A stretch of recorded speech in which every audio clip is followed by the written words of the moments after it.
All right, folks, we're in tune here at the online dinner party. We have a lot of different programs here on IBM.TV. And of course, the one on Wednesday afternoon is the online dinner party. I know a number of folks are out there paying attention to what is going on in the world. We know that just yesterday it was announced that Mr. Biden had picked his vice presidential candidate.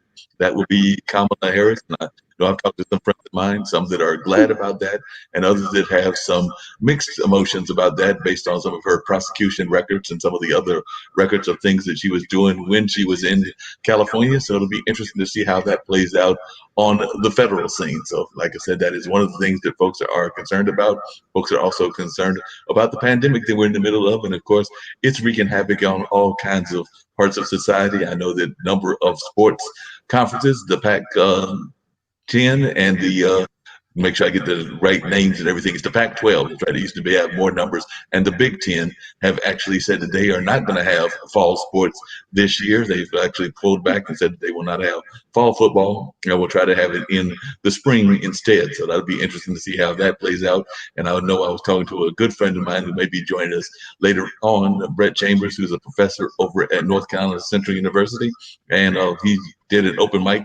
The open mic is now done virtual. They're having like a virtual coffee hour and things of that nature, but they aren't having the open mic here in Durham. And even in his academic world, he was saying that he's definitely doing that hybrid kind of form because some of the things that he has to teach, students need to actually see what's going on, so they can't actually do it in the completely virtual form. So I think he told me that he might be coming to class 1 or 2 days out of the week, and the rest of the times would be done virtually. And so much of the world is a virtual world. We know that that is definitely what is going on. People are going out promoting their books, their music, and a lot of other things on the virtual circuit. So that's some of what's going on. The weather is a little bit better. I did step outside for a hot second, and it felt like it was around the 70s or the 80s here. It didn't feel overly hot in Durham. We've had some hot days in the past. So definitely it was a little bit of warmth, but it definitely felt a breeze and some other things. So I won't say that it is as bad as it's been in the past. So definitely it's good to see that those things are going on and that we're having some kind of improvement as far as our weather is concerned. So I'm glad to see that that is happening, and definitely glad that folks are thinking about ways to stay healthy and stay concerned during these hard times that we're in the middle of. Because as my friend Shree says, it seems that we're in the middle of three crises: the definite economic crisis, because unfortunately many of us are trying to find ways to get our bills paid and to try to find ways to just do day-to-day living. And of course, there is the concern around the virus itself, which is our health concerns and things of that nature. And then, of course, this time and era that we're in, we're seeing a lot more discussion around race relations and around cultural relations and things of that nature also. So that's a number of things that are going on. But I'm glad to have with me as my guest, the guest for today, and we may have some others that will join us later on. But we've got Mindy Dougherty on, and she is an author and a veteran. So she has actually served in the military, and she has actually done a lot of that kind of service.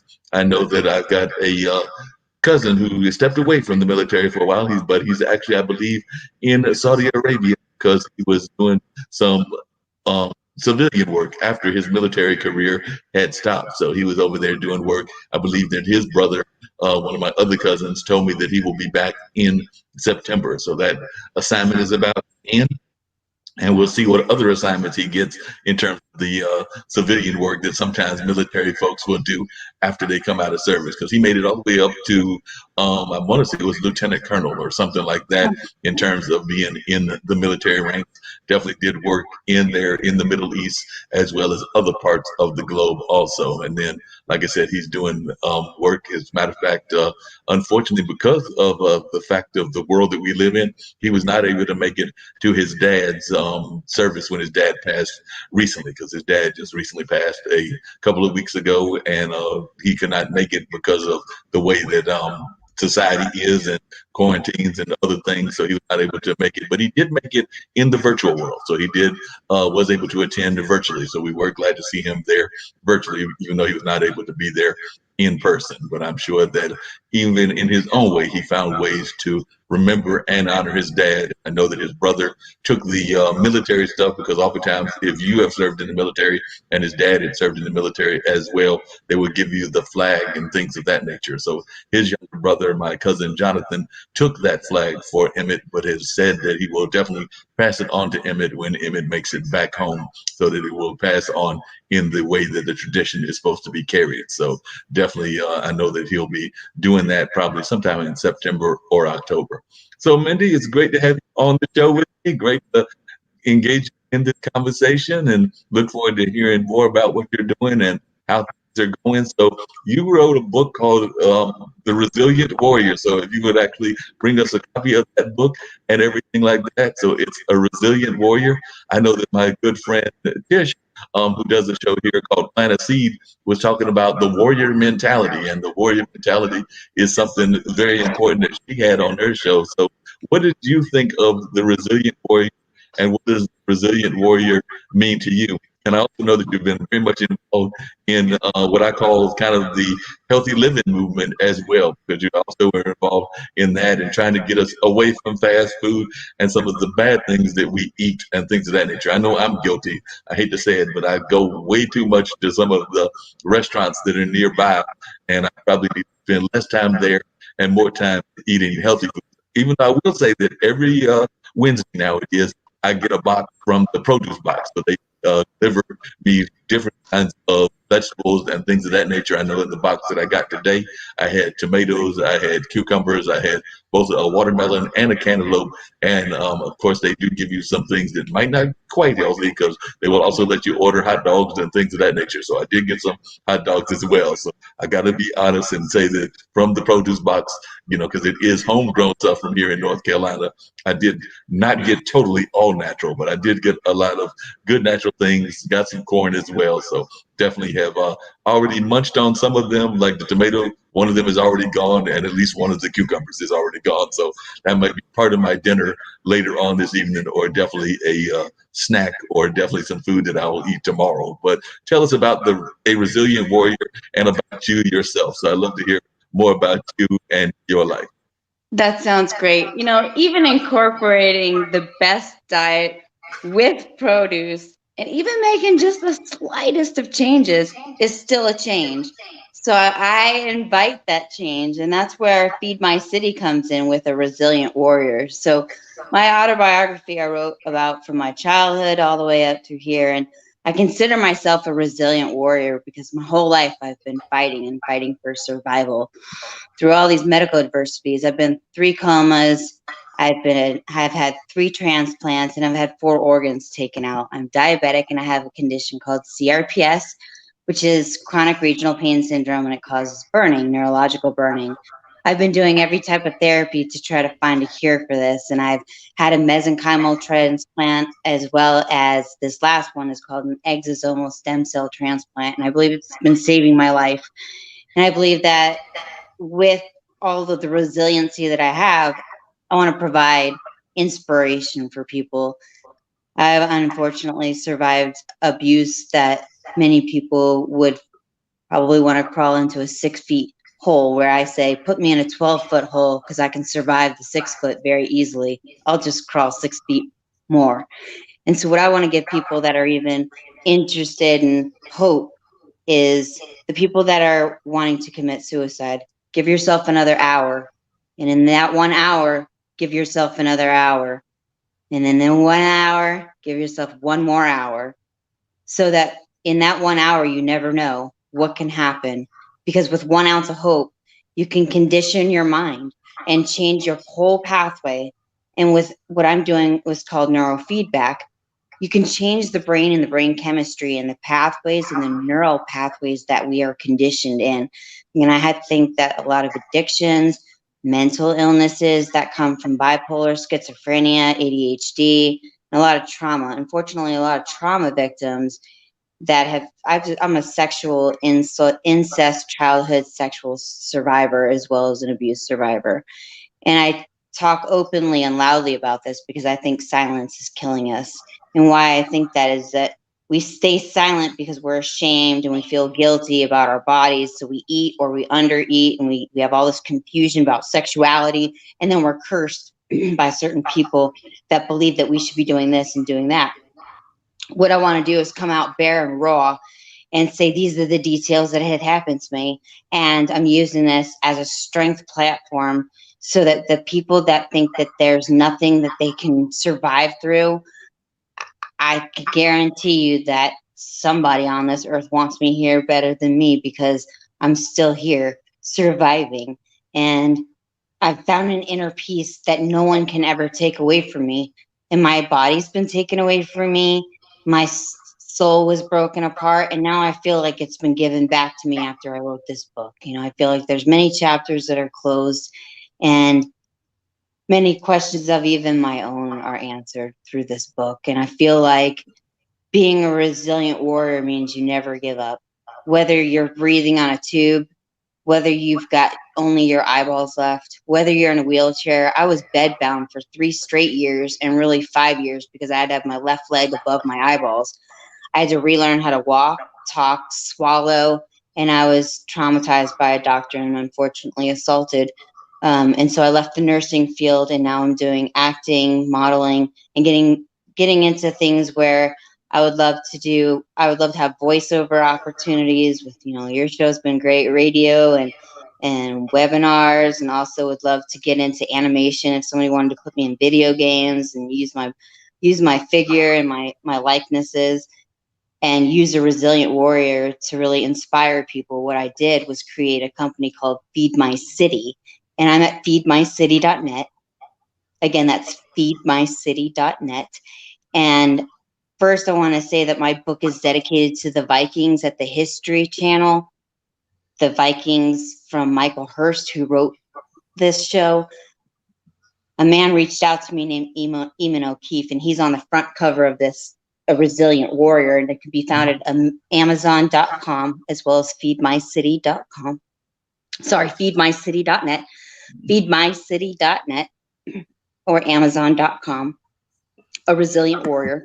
And Eamon O'Keefe is on the front because he reached out to me one day from the show, and I had no idea who he was. And I used comedy as a big relief. And I was like, hey, who is this old man? Who are you? And he said, well, I saw your video one day and I wanted to reach out to you. And from that moment on, we've been friends for over 4 years. And he was on the very, very first series. And so we've been having a committed friendship for a long time. And I want to say that the Vikings have given me a new will to live from the get-go. I've been watching them and supporting them from the very, very beginning. And when I had nobody, he actually reached out to me out of nowhere. And I don't believe in coincidences. So I've dedicated my book to the Vikings. And then getting back to Feed My City, the reason I created that is to inspire people to grow. Even children can grow with one seed, one plant, and one garden at a time. Feedmycity.net is Well, where children can learn how to grow one plant and then give their friends a plant as well, so they can grow together. And we can do this as a community, as adults as well, and give to your local food banks or child advocacy groups like I did, or like I do, and then inspire other people to grow. And I bought trees for people and said, hey, in a couple years, this tree is going to flourish. And when it does, I want you to give me some fruit so I can go ahead and give that to the food banks and child advocacy groups. Can you commit to me with that? And a lot of people have. And I got people reaching out from outside of the United States and Australia that want to begin this, in UK. And it's been an amazing process. And so I it really sounds like appreciate it's the been a Vikings great in Ireland process. as well. Yeah, definitely sounds like you've learned a lot. And by the way, I'm rolling across the screen for those who did not hear you, the banner, which is feedmycity.net.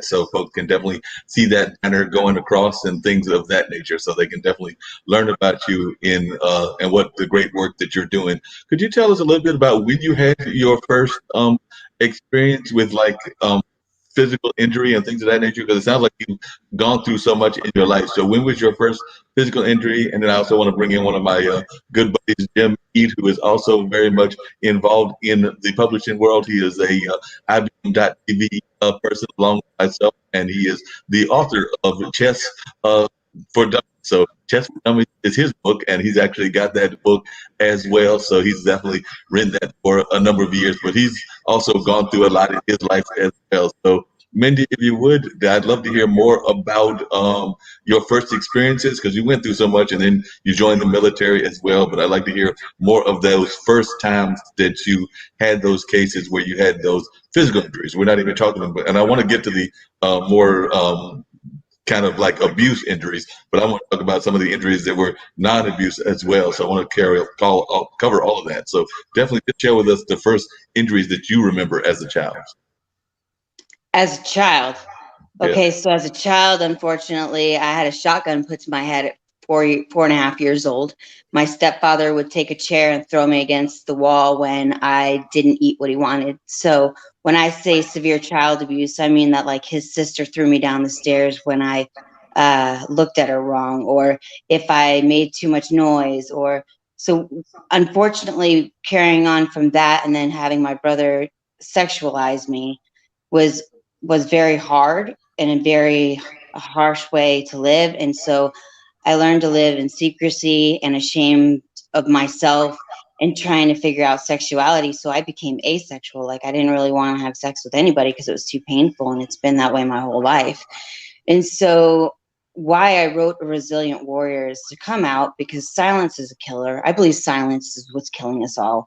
And silence is what creates trauma, I believe. And it creates killers, it kills our soul. And it penetrates deep into us that it can never be taken away. And I've had adults taking me away as well. And I was assaulted this last time by the doctor and possibly more. So there have been things that are unfortunate that had happened throughout my lifehood that shouldn't have happened, but maybe it happened so that I could get back up one more time and show people, like I said, if you're thinking about committing suicide, unfortunately, like my friend was successful in taking a rope and overtaking over 1,000 pills and hanging himself. I want to make sure that you know that you can have one more hour and one more ounce of hope, even if you think that you're not they're deserving in this world, or you don't think that you're essential because somebody says that you're not essential. I want to make sure that you know that with 1 ounce of hope, whether you're homeless, whether you're rich, whether you have all the money in the world, it doesn't matter. It's all mindset, and it's within our souls. So somebody could have made me fragments or taken fragments of my soul, but they never broke me. And in my mentality, I will always continue to grow and help others. And I believe that my soul has been rendered and set free when I wrote this book, A Resilient Warrior. And I would love sponsors, and I would love to turn this book into a movie so that it can inspire people around the world. And like I said, feedmycity.net. We are growing in Australia, in Ireland, people that are coming out and supporting us. So I would love for more people I would invite people again. A Resilient Warrior is my book. And I dedicated it again to the Vikings, History Channel, Michael Hurst, amazing creature. I would love to meet him. Catherine Winnick, Travis Fimmel, and all the cast and crew. Anybody who even licked the air for a moment in that cast deserves my, like, I love you guys so much. I'm even saying a lickage of air, just so Yeah. grateful and thankful and honestly humbled that Eamon O'Keefe reached out to me that one day, and having all the friendships that I have in Ireland now only because of him, really. And I'm so appreciative and humbled and honored to be able to share my company, Feed My City, which empowers other people to grow for themselves. And I hope to be eventually in Bend jail because of COVID. We're kind of closed off right now, but maybe next year. So we can teach prisoners the same thing. I want to teach you, get out of a box, remind you that you're worth it. I don't care what you did. That's fine. Today is a new day. Wake up. Don't be in a box. If you're getting out soon, commit to society again, and grow from the inside out. Though don't grow for other people, and don't speak about it. Actually be quiet about it. When you get out, just grow from the inside out. That way, when other people actually see your intentions, they don't think that you're just talking about it, because a lot of people love to talk about it.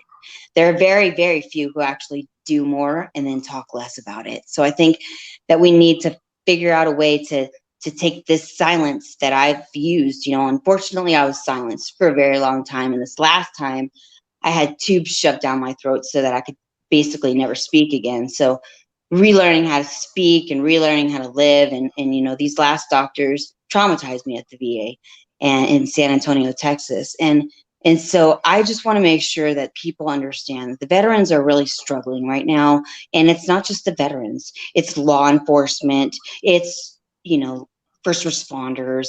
And so in a few weeks, I'm going to get to speak with them as well. And I'm going to say the same thing. What you see today and what you see in this moment is just a moment and pass. And if we could take that moment and become resilient within ourselves, we can grow for others as well once we fulfill our needs.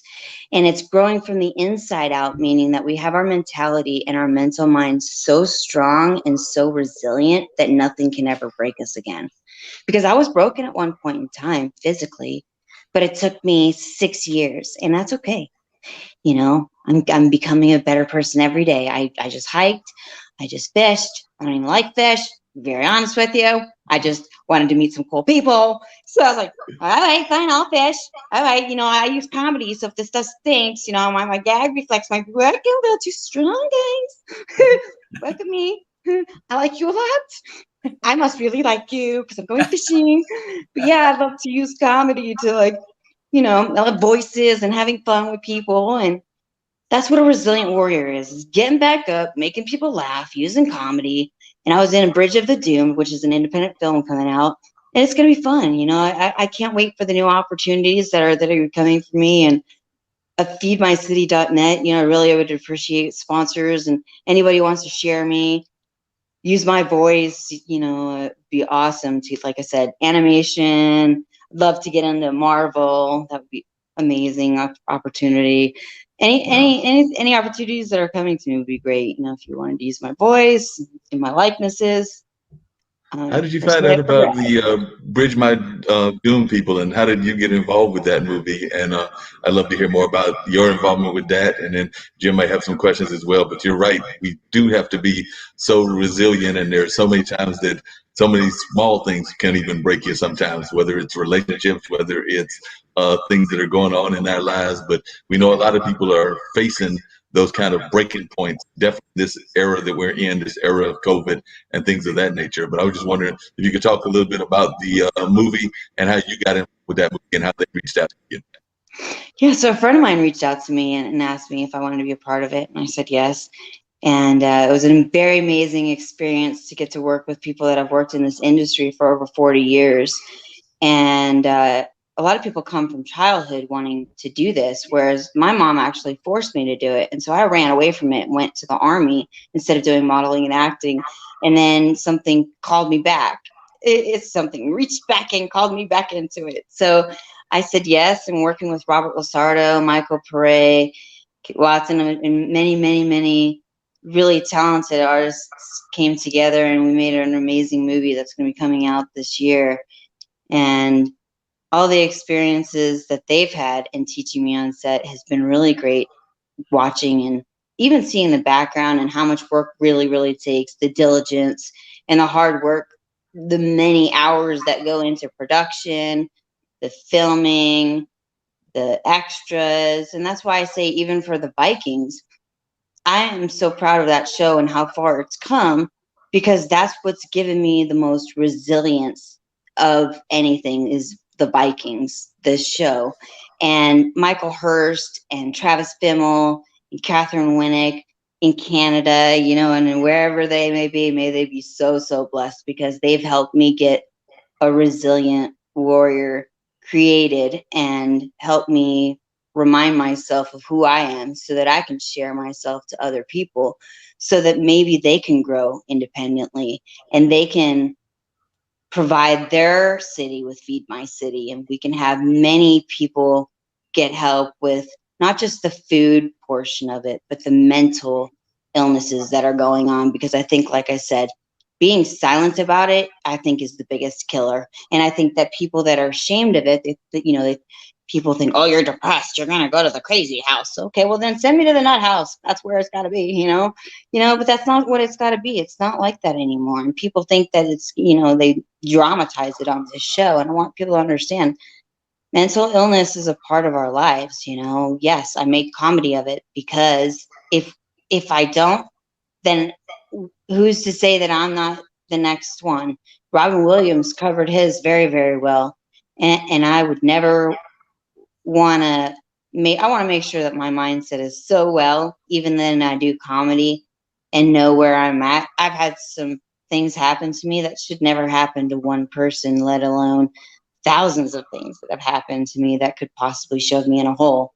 However, becoming a resilient warrior and writing this book, I actually quote Maya Angelou, and I'd love to read it to you. She says, Yeah.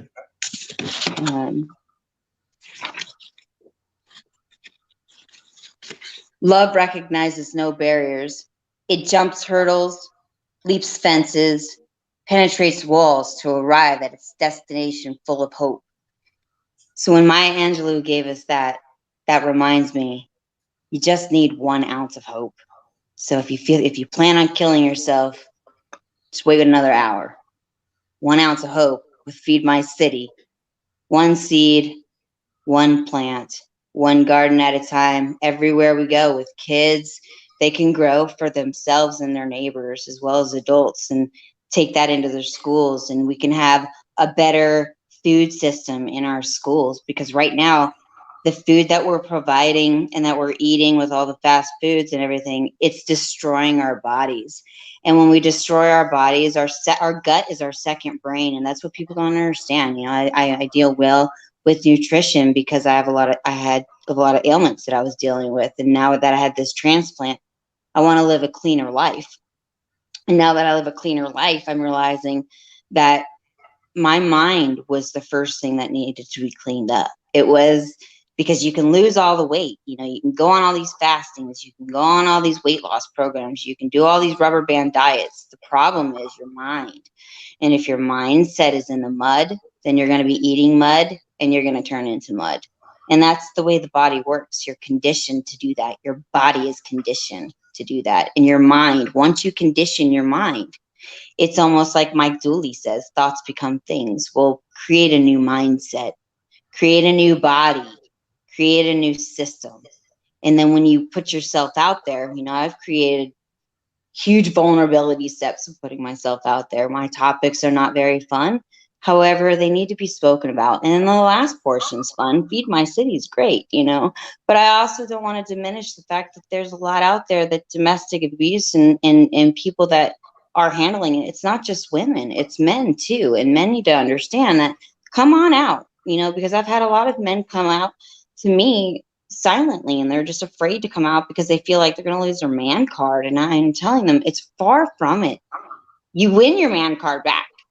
You win it because you're coming out, and more people need to come out and say, you know what? She's going to come out and say she did it. All right. I'm going to come out and say that this is what happened to me. So that it's not about, the thing I want people to understand, it's not about coming out and telling just everybody, there was this, that. It's coming out so that you can free your soul. Pieces of your soul have been gone and missing, and it's like a puzzle. And if we have a missing puzzle piece, why not just find it, put it back together? We got some maybe Gorilla Glue, stick it on there, piece it back together, and then at some point we're all together again, like Humpty Dumpty, it put back together at some point. I use metaphors all the time, and I believe between metaphors and comedy, I freed my own soul, and I want other people to enjoy their own souls again. I want people to be inspired to move again. And, even if you have to blink your eyes 20 times, that's a step. Then you move your fingers, then you move your arms, then you move your legs, then you move your toes. Because at one point, I didn't have a leg to move. I didn't have a foot, and I didn't think I was going to walk again. At one point, they were like, you're never going to walk. I was like, oh, no, no, no, no. Oh, no, that's not going to happen to me. And it kind of did for 5 years. However, in the sixth year, I was good. So and now I walk the canyon. I walk the canyon. I hike. I've blown my own mind these last couple of weeks, and so I Oh, really implore everybody to rethink situations in this time of uncertainty, because that's what this is. Nobody knows what's really going on, and everybody that thinks that they have a theory, I implore you to say maybe and maybe not, because the truths that you have been thinking that you have been told may not be the truth. I even admit, the things that I learned in school, they were not absolutely true. And that's okay. I'm all right with it, just like religion and politics and everything else.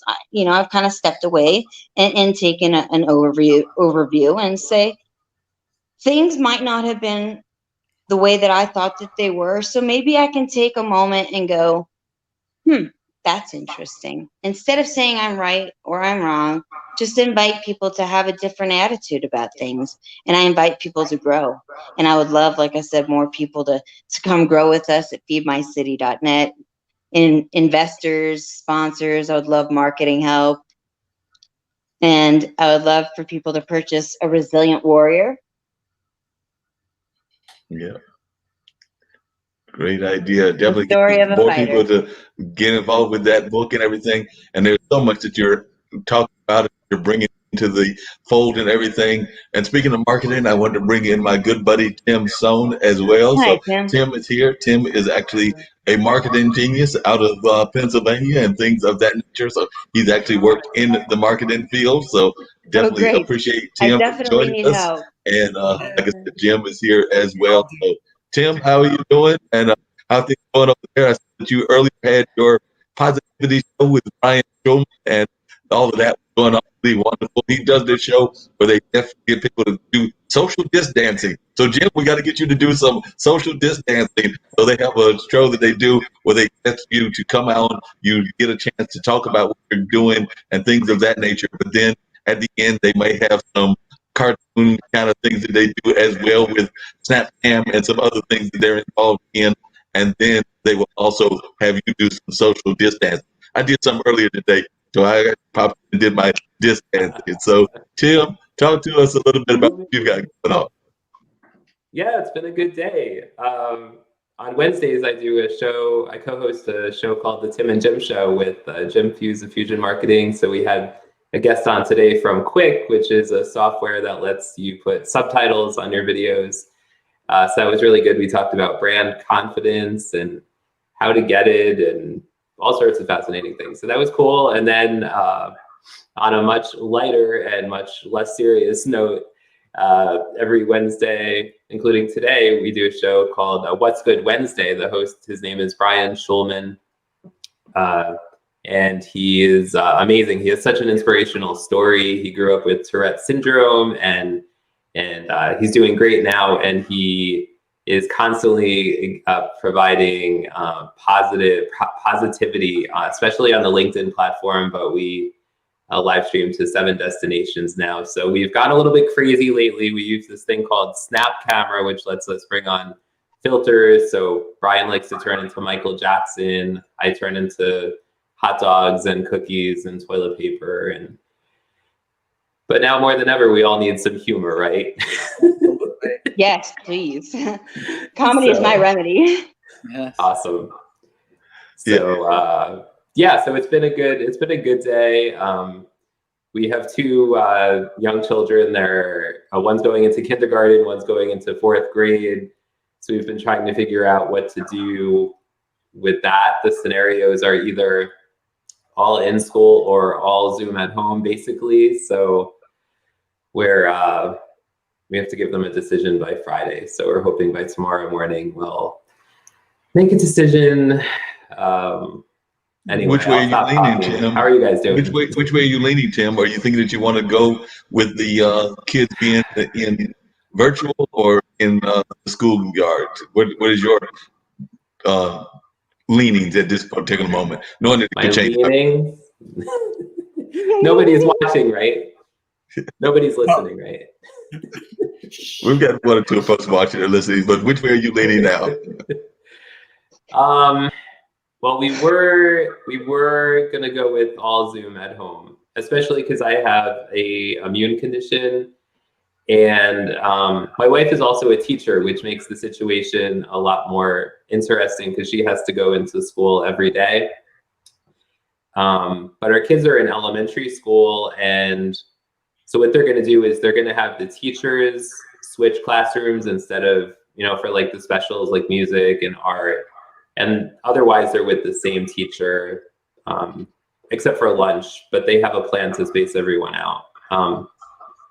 So we're not really too concerned, especially here, the cases, there's actually been days lately that the cases are like, there's no cases or very minimal cases. And the last time there's been a death has been at least a few weeks here. So we're kind of leaning towards all in school. I can't believe I'm saying that out loud. But I think also because of the kids' mental health, like they're so miss people and, just interactivity, if that's a word, right? Yeah. So we're probably going to go that route. I mean, the biggest risk is my teacher is at the high school here. And not my teacher, my wife is a teacher at the high school here. I need more coffee. Will somebody fill me up? It's been a long day. It's only 4:30. Yes, cheers. So cheers, coffee making. There you go. Cheers. So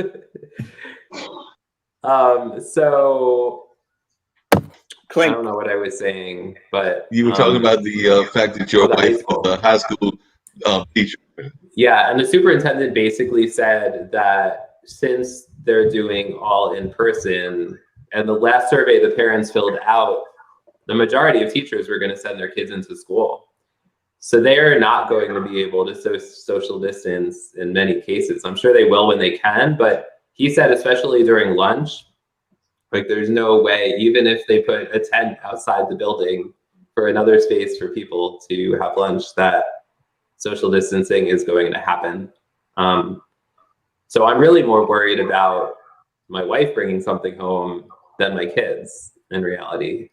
Are you at all concerned about the fact that, because I was talking to a friend of mine and we were thinking about this because they were all teaching as well. Are you at all concerned about your young kids kind of like having that fad kind of ability? Like I've got the Darth Vader mask and they've got the X-Men mask. I want to trade masks. Masks? I've said, are you concerned that the kids might decide they want to trade their mask because like one kid's got a mask that's designed in a Darth Vader suit and the other one's got an X-Men mask, so maybe they want to trade them? I mean, there could be some interest in that, I suppose, but I'm sure we'll have a good talk with our kids before they go in to make sure they're not doing that. Ironically, our 5-year-old will probably do better with keeping a mask on than our 9-year-old. Yeah.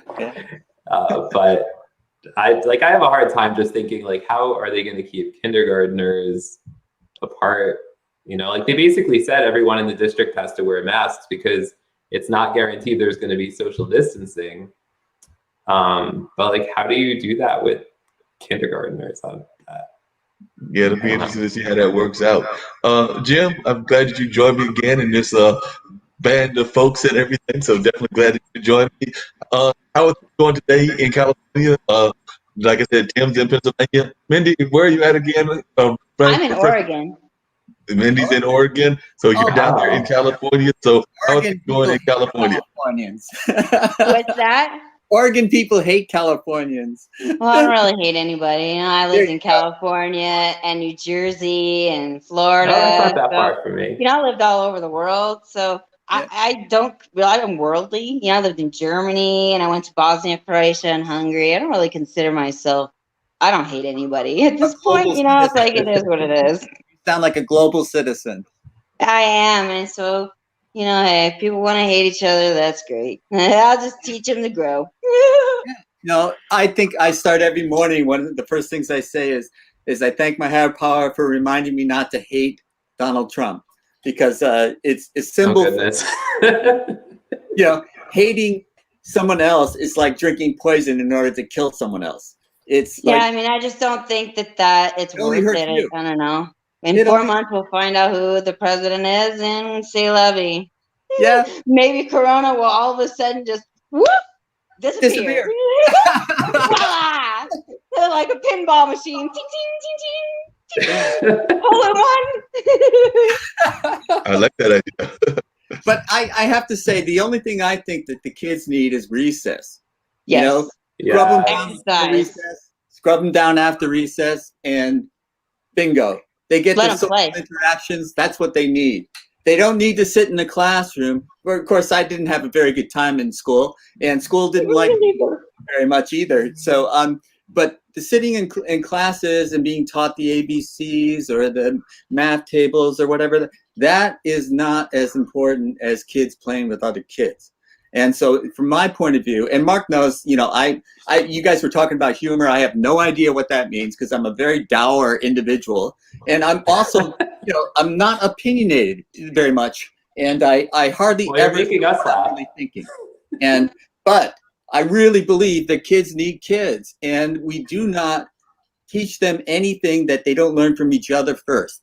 And Yep. it's like sitting in a classroom was never my favorite thing to do. I was always looking out the window, anyways. I hardly ever paid attention, but recess was fun, and we made up our rules for our games. So whatever anybody is playing, you know, fine, just tell me what the rules are. I'll play. And you know, I think that's a life lesson that you can learn. And I really I feel like I'm so not worthy, Mindy. I was just hearing the tail end of your story, and it was so impressive, and I just Thank admire you. you so much. I'm definitely going to buy your book. Thank you. Yeah, and it's something to be not to drop this subject of not be silent, and also do not be ashamed. Shame is one of the lowest vibrations in the world and in the universe, I think. And I want to vibrate on a higher frequency than shame. I want to overcome the shame that I've experienced in my life. Some of the things that have humiliated me could weigh me down today, but they don't, because I say no. I have the power of choice, and I can be ashamed or I can choose not to be ashamed. And today I'm choosing not to be ashamed. And tomorrow when I wake up, I'm going to make the same choice. I hope that I'm going to choose to just face the world and let come what comes. And like you were saying before, I work with people who have, you know, just a year ago was shooting heroin in his neck. You know, a lot of these people are bipolar, and they you know, suicide is not far from some of their thoughts. Correct. And I tell them I have hope enough for both of us. And this is the thing. Give them that glimmer of hope, even if Just it's 1 ounce. even if it's your hope that you're giving to them to hold on to for just a minute. Because that moment where you're thinking about your suicidal thoughts are just dominating your thoughts, then that moment will pass if you just hang on. Nothing is permanent. Nothing stays the same forever.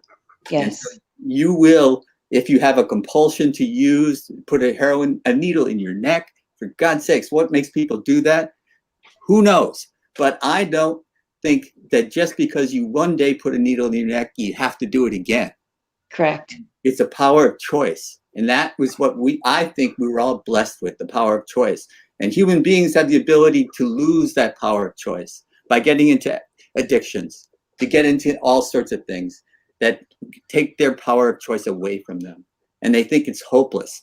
But if you present them with a glimmer of hope, they're desperate for it. They cling on to it, and it lead them out of whatever desperate situation they're in. And I just so admired you for sharing what you went through, what happened to you, and it no longer defines you.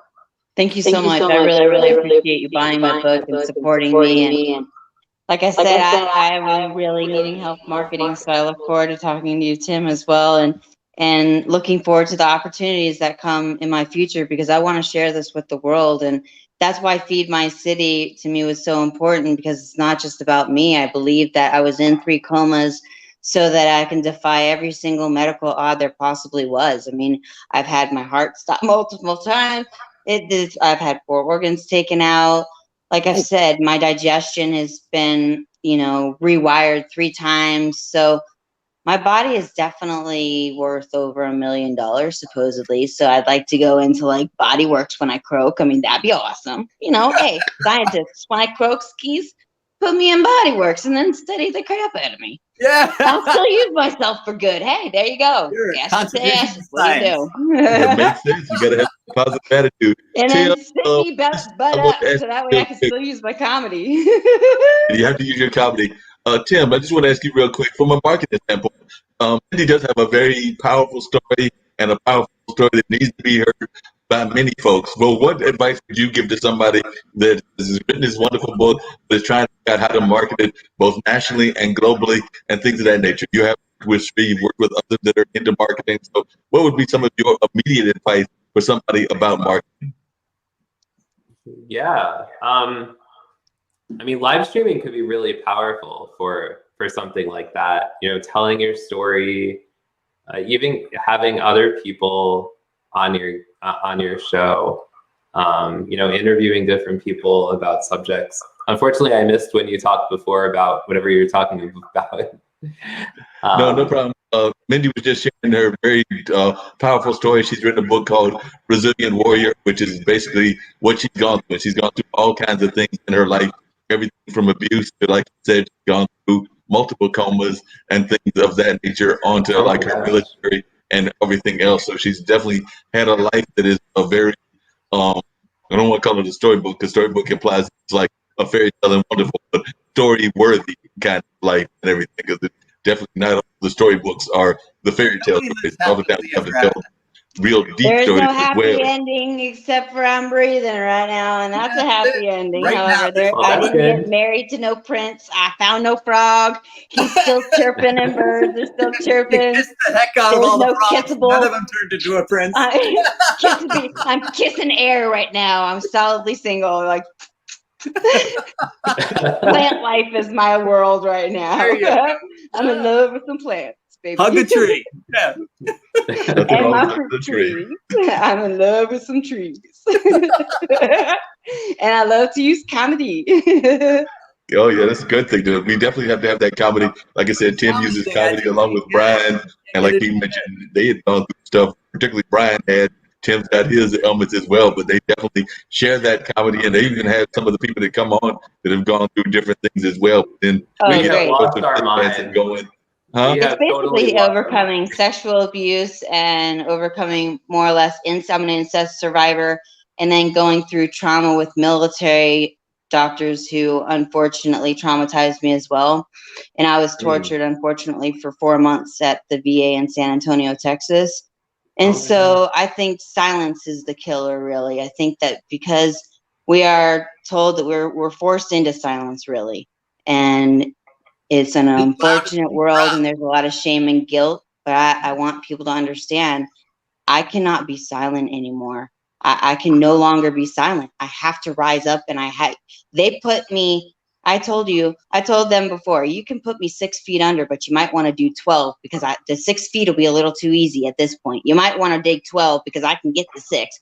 Let me reach a little further because I got more ounces of hope than anybody. So Yeah. I am, completely resilient at this point in time. And, I've had 3 comas, 4 organs taken out, and 3 transplants, and so Goodness gracious. Wow. I've definitely What was it lived a like? Do you livelihood. have I'm a any trauma nurse, memories? interventional radiology nurse, and I've given back to my community as well. And at this point, I would love to venture into movies and possibly into like comics like Marvel or Disney or Pixar or anybody that wants to pick me up, use voice or likeness inside me, and then also use a resilient warrior to make a movie. And I definitely need help with marketing and getting it out there to help people understand whether you're a veteran or not. There are a lot of men out there that are surviving sexual abuse and are shamed. And what I want you to understand is you don't lose your manhood just because somebody took something from you. You can regain everything that you thought that you lost if you gain hope.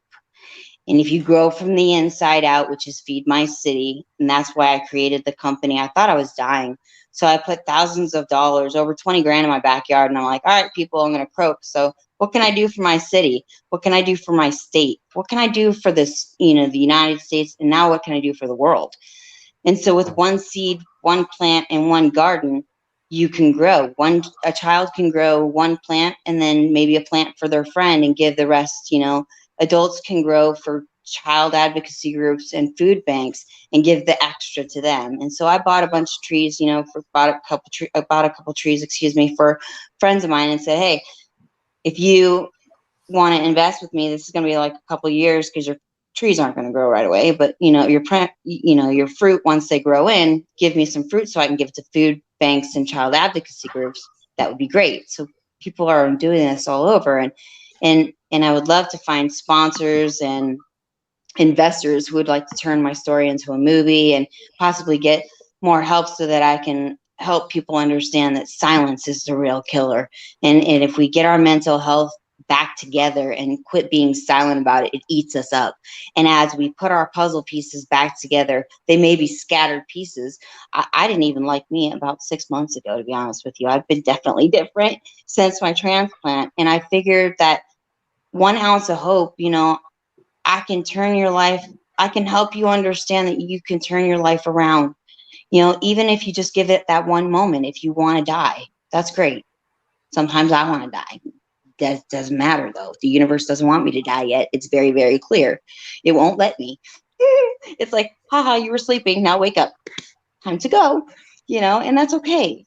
Like I said, I'm a resilient warrior and I want other people to become a resilient warrior as well within their mind. And Tim, do you feel a little ashamed of yourself for talking about your compromised immune system after listening to that? I'm teasing you. I was like, do I feel ashamed? No. No, you mentioned your compromised immune system, and I have one as well. And I was just listening to her going on about all the things she's gone through. And doesn't it make you feel a little whiny? I've got to compare. Oh no! Please don't feel whiny. No. This will hopefully inspire you to change your immunity, because I have too with the way that I eat. I used to eat garbage. I was the garbage queen eating all junk food. I mean, I love desserts. I'm like the fat kid at the wedding going straight for the cakes and the apple pies. Man, I want all of it. Yeah. No, I totally. But my transplant, that's much. Yeah. No, I get it all what y'all are saying and everything, and you're actually right about even how men need to step up and actually accept the fact that it can happen in our society as well. I know for a fact that I've been involved in a couple of relationships, and in some cases the women might have been in abusive situations themselves, but they definitely brought that into our relationship. And so I have gone through some relationships where I was definitely feeling like I was being emotionally abused. There might not be any physical, but there was a lot of emotional abuse. So I've definitely been involved in those kind of relationships, and I can tell you that, yeah, you have to be very brave about it. I remember one case, and this was decades ago, where I literally got to the point where after broke up the relationship, and there was all this kind of like emotional turmoil and emotional back and forth and emotional pull.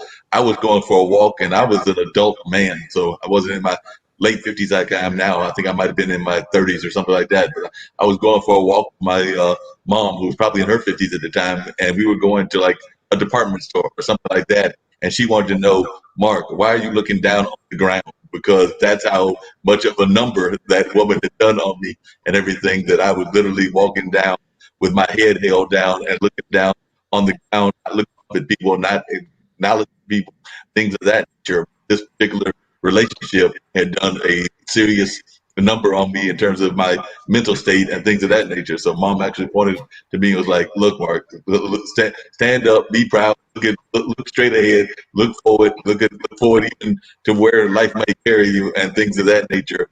And I have dealt with that in the past. So I agree that sometimes it's, yes, men are sometimes there are women that will do physical abuse, but there's also the mental and emotional abuse that can take place in relationships as well. And if you're involved in one of those relationships, and if that happens in the relationship, you have to be, like Mindy said, you have to acknowledge that, you have to grow from it, you have to become a better person from it and everything. But it does happen even in the male society and things of that nature. And there is kind of that man code, things of that nature. I will tell you, I am actually one of the most sensitive people you ever want to know. Like, as soon as something happens that might throw me off, I might break out into tears. I've broken out into tears over things that have not gone right on either this show or other shows that I've been part of, and have shed some tears over them and things of that nature. But I actually think that is something that men should be able to do. I have no problem with sharing my emotion and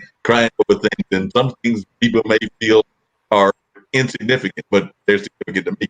So, like I said, I think that it's perfectly all right for somebody to shed tears and to cry and to definitely share their emotion. And I sometimes think that too often we're told as men, I would like to hear from Tim and Jim if they agree with me, that we're told as men that that's not something we should do, that we shouldn't bare our hearts, that we shouldn't share our hearts, things of that nature. So I'd like to turn it up to you, Tim, first. Do you ever get that feeling where you are not afraid to share your emotions? How do you deal with that? You're in a happily married situation. You've got those lovely kids of yours, but do you take those times where you bare your soul either to your family or to your friends, or do you try to like hold it in? I don't know. I wouldn't say that I tend to hold it in. I'm not really like the manly man kind of man. So I would say I'm more likely to, if I have something to say, like in that kind of way, I would probably. Maybe not in all situations, but in some I would. Gotcha. What about you, Jim? Are you the type that holds in, or do you like me, where you let your emotions go out sometimes, or how do you feel that there are times that you don't let your emotions go out? Well, I will answer that by a roundabout way, because I was a baby boomer generation male, and we were brought up and trained to think and be a certain way. In our gym classes, in our sports coaches, they all press the same thing. Our elementary school teachers are usually women, but the men in our lives were telling us, if you don't show pain. So if you get hurt, don't cry. And this is a message that they're always, every single one of them, whatever grade you're in, they're all sending you the same message. And so I can remember getting my knee blown out, and I was flipping up in the air, and I could feel it swelling. And the only thought I was thinking was, don't cry. So this is what I say is, you have to remember to forget. And what I mean by that is, we have to forget the way we're trained in order to remember the way we really are. And we are trained to be soldiers. So we don't want to cry when we're soldiers, because if your best friend just gets shot dead at your feet in the foxhole, crying would interfere with your marksmanship. You have to keep shooting, and keep shooting well. So we're trained to be soldiers. Well, I never went to war. What good is that training doing me? So I've had to forget it. I've had to forget that in order to show emotions, to feel compassion. What kind of man shows compassion? And I also brought up, Ernest Hemingway was called Papa for a reason, because he was teaching you a real man does not flee from danger, he runs head forward into it. And so we get this message from our literature, we get this message from our sports coaches, and it's a tough thing. And some people like it.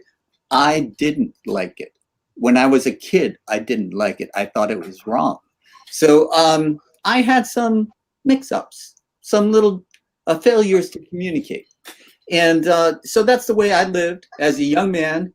And as a growing man, I had to decide, that's not me. And so first, I thought there must be something wrong with me, because I'm having conflicts with all these people who tell me how I'm supposed to be. I'm supposed to be a man, and by being a man, it means a certain thing. And I'm saying, no, that is not me. And I had to remember to forget what they told me and to remember who I really was. I'm a person first, and I'm a man second. I'm male. Okay, there's some differences between males and females. But a lot of the differences that we concentrate on are the ways we've been trained to be a man, to be a woman. They train us to think and act certain ways. You got to forget that. It's easier said than done. It's hard to do. But yeah, if you cry over something sad, when my dog died, I wept like a baby. I cried my eyes out. So am I ashamed of it? No. You know, people knocked on the door. I had to open the door with tears streaming down I didn't care. I was sad. Right. Yeah, I So agree. it's okay. Um, yeah, I agree with you. And Mindy, that actually raises an interesting question he brings up, which is the whole kind of military mindset. And there is a military mindset. You actually went in the military, and you're a woman in the military. How did you cope with that mindset? Because, like I said, I know that sexual abuse and other kinds of abuse is unfortunately very prominent in our military and things of that nature. So, as a woman that was involved in the military, and I forgot which branch you were in, so if you want to talk about the branch that you were in, I love that as well. But how did you cope with that? Because I do know I've had friends that are in the military, both men and women, and I do know that that is something that even now is being talked about.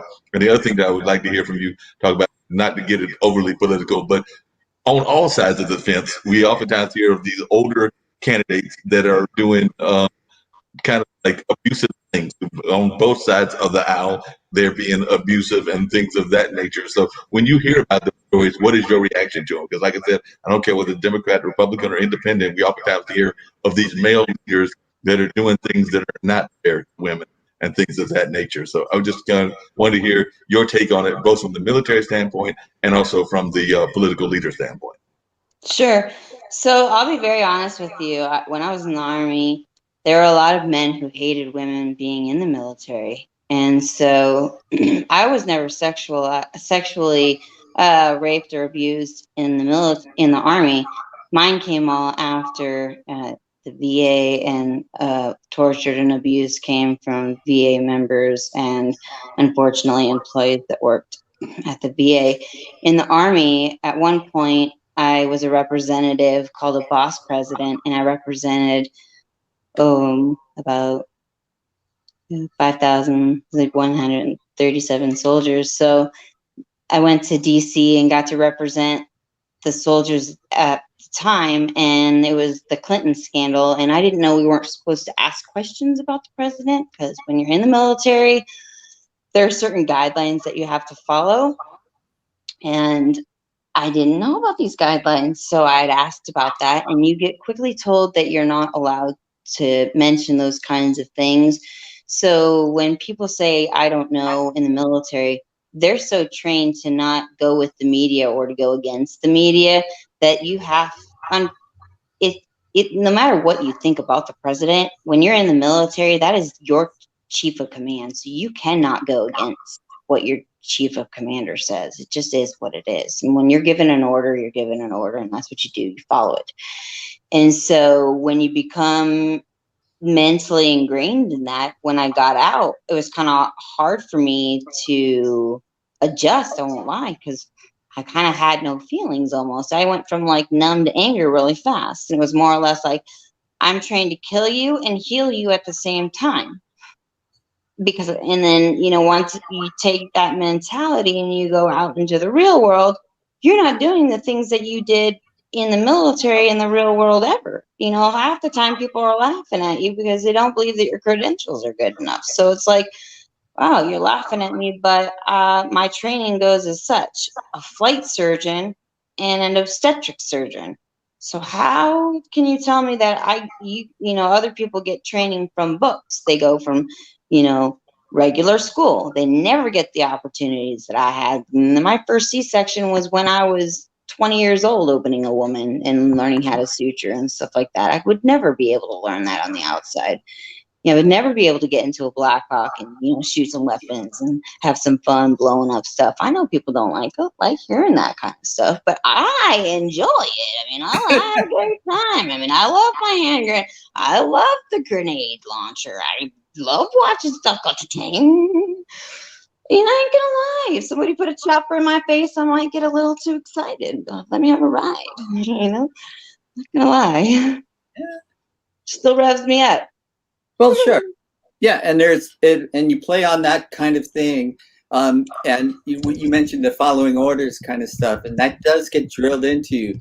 But you do have to sometimes forget that too. You're right. And I learned improv to learn how to have feelings again. That's how I got into acting, actually, to be honest with you. A friend of mine said, hey, maybe you should do this thing called improv that might help you out. And I was like, for what? dude, do you want to go to this acting class here? Are you I'm serious? fine. He's like, just come with me. And then to be honest with you, it opened up doors for me. And that's when I started to realize, okay, maybe I'll do this acting thing for a little while, because it took me from anger and numbness, and it really forced me into every single feeling in the world. And it was like, I don't know about all these feelings, people. I don't know about all this stuff. I don't like all this crying stuff. I need a lot of tissues and my nose hurts. But then I realized after all the tears had been shed, how much weight it lifted too, because I didn't realize I was holding on to a 97-pound weight that had been completely lifted off when I started to cry, actually. And I was realizing that I was trained as well. Don't cry, don't cry. If you cry, I'll give you something to cry about. Swing, so it's like, oh, okay. So you learn that it's like ingrained in your head, and by the time that your body becomes so resilient to what you tell it, that thoughts do become things, like Mike Tully does say, whatever you're thinking about to what you're going to create. Well, I would love to create more growth and inspiration in people so that they have an ounce of hope, so that if they're wanting to commit suicide again, that they just hold on for a moment, and in that moment, they just give themselves one more moment, or By the way, you'd be glad to know that I was watching the comments and everything, and apparently you've already won a fan, because artist Savage Jackson has said you're his kind of girl. He just wrote that's in my great. kind of girl, so he's definitely there. I want to say he's out of the Oregon area, because I want to say that I had met him when I had King Wojak, and I know King Wojak is out of Oregon, Washington, so they're definitely in Great. that northwest Welcome new area, followers. and Please come definitely a along. fan See, my of yours. city has all sorts of my social media platforms. Come on, follow me. Buy a Resilient Warrior. Share it. Love it as much as I do. I'm very proud of this book. It's been a 3-year journey to put together with my whole life. I'll be 44 at the end of the year. It's been an amazing journey since. And like I said, after the last coma, I think that it was kind of like third's a charm. Here you go. How long Spit did me it back take you out to to the put together universe. that book, by the way? You mentioned it took you 3 years. And the other thing that I was curious about is um, what was that? Do you have any memories of that coma experience? 'Cause I know other folks that have gone through coma. Some people talk about I the do. light and different other things. Do you have any memories of this? Do you have any memories of what you went through when you went through those comas? Is that whole thing of the light and other things true in your mind? Do you remember going through any of those, what people would consider metaphysical kind of journeys? So I cannot speak of other people's experiences, but I can tell you that my very first coma was very, very, very peaceful. And what happened for me was I was headed towards a Native American tribe, and there was a wood fire burning, and they were sitting around the fire, and there was like a chief watching me come forward. And as I was walking forward, I had heard them chanting and doing tribals and drumming and beautiful music, and it was basically bringing me to a place that I had never thought that I could ever experience. It had brought me to a peace that I'd never ever felt before. And then I heard a voice saying, "You need to come back, you need to come back." And at that point, you know, I don't believe it was even my decision. I believe that whatever it was or who it was, that the other experiences that I've had before I've come back is more or less like I went a little too deep. And then I kept hearing, hey, we're losing her. And I didn't hear white light. I actually heard the cardiac monitor going, ding, we're losing her, we're losing her, we're losing her. And so, I was given opportunities to figure out how to breathe on the tube. And I was intubated for a little too long, over 24 hours, because been given something called succinylcholine, and I have an atypical cholinesterase deficiency. So I had to catch up to the tubes and try to figure out, how to tell them I'm still alive here. Hey, I'm still breathing. Don't forget me, and all I could hear is we're losing her. We're losing her. Ching, ching, the heart going, blood pressure monitors going. And then when I woke up, I actually told them each one what they said. And they were more scared of that than anything else, because I was like, look, stop telling people that you're losing her, you're leaving, that's it, she's dying, da da da, because they had told my family to come in say your last goodbyes. And so this was that third time. When I woke up, I was like, you guys need to tell my family that I'm going goodbye. Just tell them I'm sleeping for a minute. I'm still waking up. Little did I know that the first one, the hospitalization lasted 3 months. And like I said, I used jokes. I was on TPN. I had my gut split open, wide open. And so it's more or less like I had to go on total parental nutrition for so long that my guts have had to literally rewire and figure out how to eat again. So it's created kind of a scarcity mindset sometimes in diabetes and trying to figure out, like, how do I catch up to all these things? But I think that being in those comas have also given me an opportunity to relive life. And in this last transplant that I had, stem cell transplant, really saved my life, and I think that with new technology and new pharmaceuticals, I think that stem cell is the way to go. And neurofeedback for brain injuries and people that have mental illness is also the way to go. Because what I've noticed is that there's actual scientific evidence and in imaging that my brain is actually changing. It's not just woo woo, because I got rid of the woo woo. I bought into the stuff and then I went to woo woo. That didn't work. Nothing's been working. And so everything in accumulation, I think, nothing individually I can say was working. EMDR, music therapy, equine therapy, talk therapy, all the therapies that I was doing. I think that sometimes I was searching for a therapy to cure myself when really I needed to dig deeper within myself and find out, like, what's really going on here? Like, do I have mommy daddy issues? Like, what's really going on? And then figure those pieces out. So again, finding those puzzle pieces are so important that we begin a relationship with other people and understand that maybe they're going through some trauma and they're embarrassed. Maybe they don't want to tell you. I'm not telling everybody that they got to come out like I did, because sometimes people don't want to hear it. And I get that too. It's not the greatest topic to talk about. It's not like I'm like sitting here having dessert telling people, woo, this is a movie to watch. Let's put this on the show and do this and do that. No, what I am saying is, let's make my book into a movie so that we can inspire people to talk about things again and open up a conversation and not be silent and not be embarrassed because they're a man or just because they're a woman, or, let's drop these titles. What does it matter?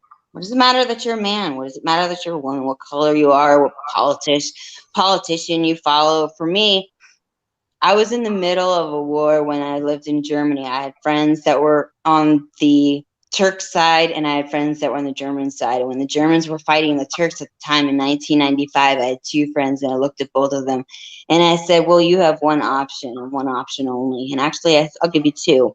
One option is you fight each other and I fight you first, or you just go home and we be friends all together and we stay friends. How about that? And of course, they took the latter option because they didn't want to fight me first. They're like, you're really serious, aren't you? And I said, yes, both of you are my friends, and I'm not going to pick between you. So I understand when you have a racial war or a religious war going on.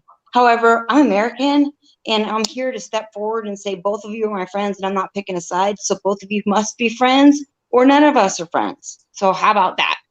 And that's how I created my leadership. And I have followers that came back out from all over the world because they remember who I am, and it's, I think, a statement after what all I've done to contribute to society. I guess I just didn't realize even who I am. And I want people to remind themselves, even I forgot who I was.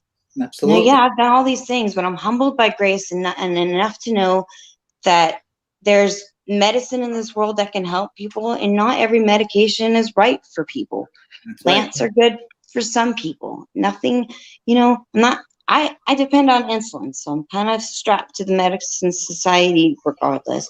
But if you're not strapped, then try plant life, not try plants. And, if that doesn't work, eat animals if you like animals, do what's best for you. But get your mind clear first, because I think that is the most important thing to do. Because once you get your mind right, you can become a resilient warrior within your own mind and beat your own sanity sometimes. I think that's what it is, putting puzzle pieces back together for people. And part of that is just getting toxins out of your system too. Yeah, absolutely. Yeah. And so once you can do that, then you have a fighting chance to regain your clarity of thought. And after you get your clarity of thought, your decision making starts to improve. And you stop doing the things that are wrong for you, and you start doing the things that are right for you. And I tell everyone, you know, I'll tell you what worked for me, but that may not work for you. And you've got to find out, and sometimes it's a little trial and error. You've got to find out what works for you. Because if I tell you to do this because it worked for me, and it doesn't work for you, well, you know, how is that helpful? Correct. So they've got to find out. Everybody that I work with has a different answer for what works for them. And so it's not just do this, this, this, and that, and you'll be fine. You know, it's a sort of like, try this, let's see how that goes. Sure. Yeah, it's not a quick fix. It's not a sprint. It's a marathon. Yeah, and it is. We're all gonna die. It's not overnight. That's absolutely correct. And this is you said that. I've got a good friend of mine who actually also went through a coma. It's my friend Ray Pascal. He went through a coma, and I consider him one of my best friends. And he definitely is diabetic as well. But he oftentimes talks about that. His famous quote. He's got a couple of great quotes, but one of his quotes is that we all know our birthday.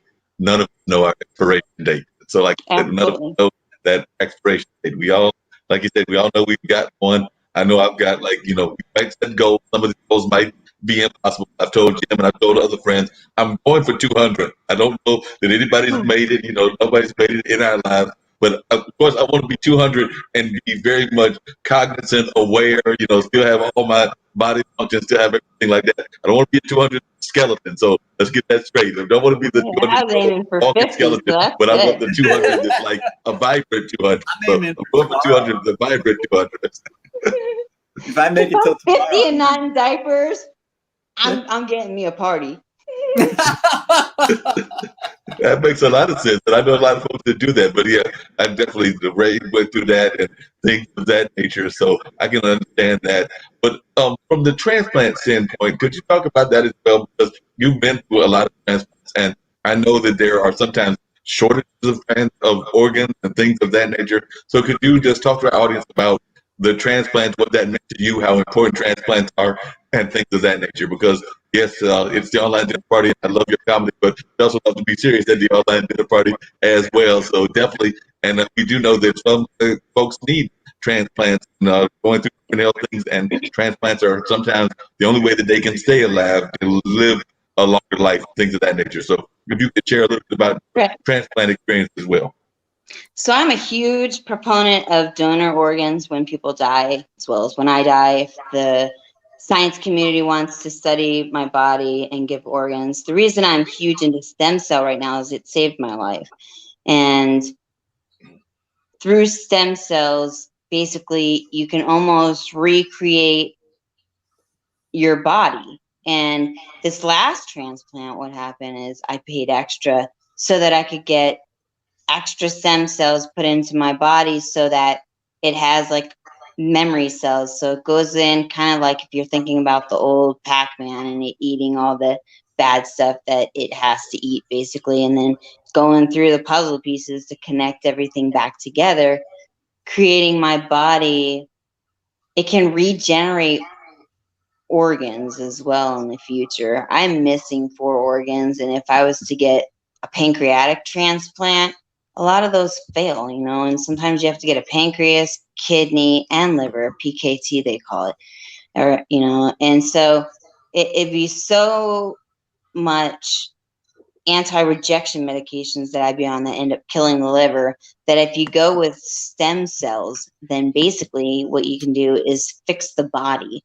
And it has memory cells that go in and it can actually fix things that are going on and that are wrong.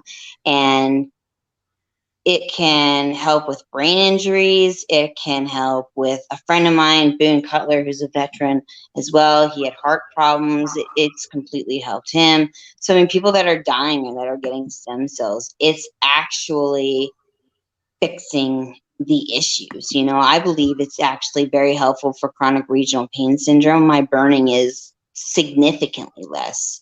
It's been amazing what I've been able to do with stem cell transplant. I had an auto islet cell transplant, and that means they took the rest of my pancreas and put it into my liver. I'm a published medical researcher with the pancreas, and I did medication studies on Simulin and Byetta, and I was the researcher to get different products put into the VA so that veterans would have other options than just Medtronic, so that we could get Omnipods, we could get other things invested for our veterans and other people. And so with doing about a year of research for the military and the VA, I've basically been doing research on and off with the university for 23 years and kept in contact with the University of Minnesota, who took out my pancreas and did the auto islet cell transplant. Actually, the packet just showed up today. Today's actually my anniversary of my auto islet cell transplant with my pancreas and duodenum taken out. So I've had my Wow. pancreas, duodenum, appendix, and gallbladder taken out. And when I was writing for the American Diabetes Association, my friend who's passed, Mike Carter, we used to joke around, and he used to call me half pint because I had a half a gut. Yeah. So, you know, I believe in stem cell is going to regenerate possibilities, and it might be even a cure for a lot of things that are going on. And I wish that people would allow more research to happen. You know, I implore people to look into stem cell, because it's really important that we use our science community. And a lot of people right now don't have the answers, you know, and you know, we don't have to rely on scarcity when there's an abundance in this world. We can figure out what we each need. You might not need this. Okay, well, then somebody else might. But I implore you and invite you to maybe look at other options that you just didn't think about before. It might not be for you, but allow it to be for somebody else, even if you don't agree with it. You know, we don't have to always agree to you can agree to disagree on certain things, you know, but it's not taking, you know, it's the scientific community. It's not taking from babies. It's not taking from, you know, it's not, some of it's not even a human or animal source. It's the cells from it. So I think people get a very misskewed perception about stem cells, and there's a lot of ignorance, unfortunate. And so that's why I would love to teach the community. I've been teaching the medical community for over 20 years at this point in time, with the pancreas and with the cells, stuff like that. So at this point, I kind of love the scientific research portion of it. I don't like the politics, even in between that, because it gets to be a mess. However, I do know that with the medical research that I've done and that I've been a part of, the community is growing, and I invite people to really look at the option of stem cell, because it can save your life. It saved mine. It really And has. that's actually one of the questions that Savvy was asking. Savvy Jackson has been watching and making a couple of comments. I flashed some of them on the screen and everything. But he was asking if he's had been hearing about regenerative research possibilities. And he also wanted to know, had the STEM research ban been lifted? I know that Yes. about that ban, but I don't know whether it's been lifted. Yes. You might know better. It hasn't been lifted? Yes. From my understanding, the FDA was trying to attempting, to put a ban on certain stem cell utilization or research. However, I got the last coding of the one that was local. And then we just found out that once I'd gotten my stem cells, that about 3 weeks later, they had actually passed it. And because they realized they weren't using any parts of like babies or any parts of their, you know, it's not the waste of the babies either. People have, like I said, it's a misconception. It's cord blood, which is embryonic. The, you know, umbilical cord is thrown away. So I don't quite understand why there is a religious or political even agenda with this portion. Let's just keep it real and what it is. We can save lives with organs with that people that have passed from, and then we can also save lives from umbilical cords. They're thrown away, and let us research it anyways. You know, I mean, I believe in research. I believe in the goodness of stem cell research. I believe that if somebody wanted to and ask me questions about it, or help, even if they wanted to put me in the research study again, I'm open to hearing what they have to say. I believe in, I've had a mesenchymal stem cell and an exosome. This last one, like I said, I feel like everything that I've done in accumulation has really, really helped. And I feel that if we become more open as a society to understanding that we might not have known the truths that we had before, we might have had blinders on, and that's okay. I did. I really did. I believed in the scientific community. I believed in everybody else. Not believed in everybody else, but I believed in certain things that I was taught in school, and now I'm learning that certain things don't fall in alignment with 20 years later. So I mean, sometimes people are only going based off of what they've learned 15 and 20 years ago. Well, we've advanced. It's like kind of We've advancing as a human accelerated being. change. You don't go from a child to an adult without being an adolescent first. You make those mistakes. We have to make mistakes first, and we learn. No, Yeah, that makes a lot of sense. And I want to hear from Jim, and I know Jim may have a question as well. But one of our listeners was saying that, as far as he's concerned, science has been demoralized by organized religion. So I want to know what Jim's take on that was, and just if he had any thoughts about what Mindy was saying about this research element and everything. But we did have a reader and a listener that was making that comment that they felt that science had been demoralized by organized religion. So I'll turn it over to you, Jim.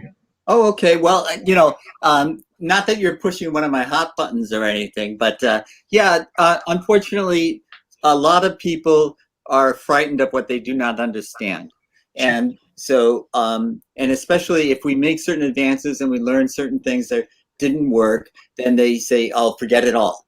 Even though that it's opened up opportunities for more learning and more progress, there's a lot of naysayers out there. When you're trying to do anything new and you're pushing any envelope, people are going to be against it. And the organized religious forces that are pretty much gotten very politically involved, and they're a very powerful force in our political systems, are saying, you're playing God when you're trying to do this.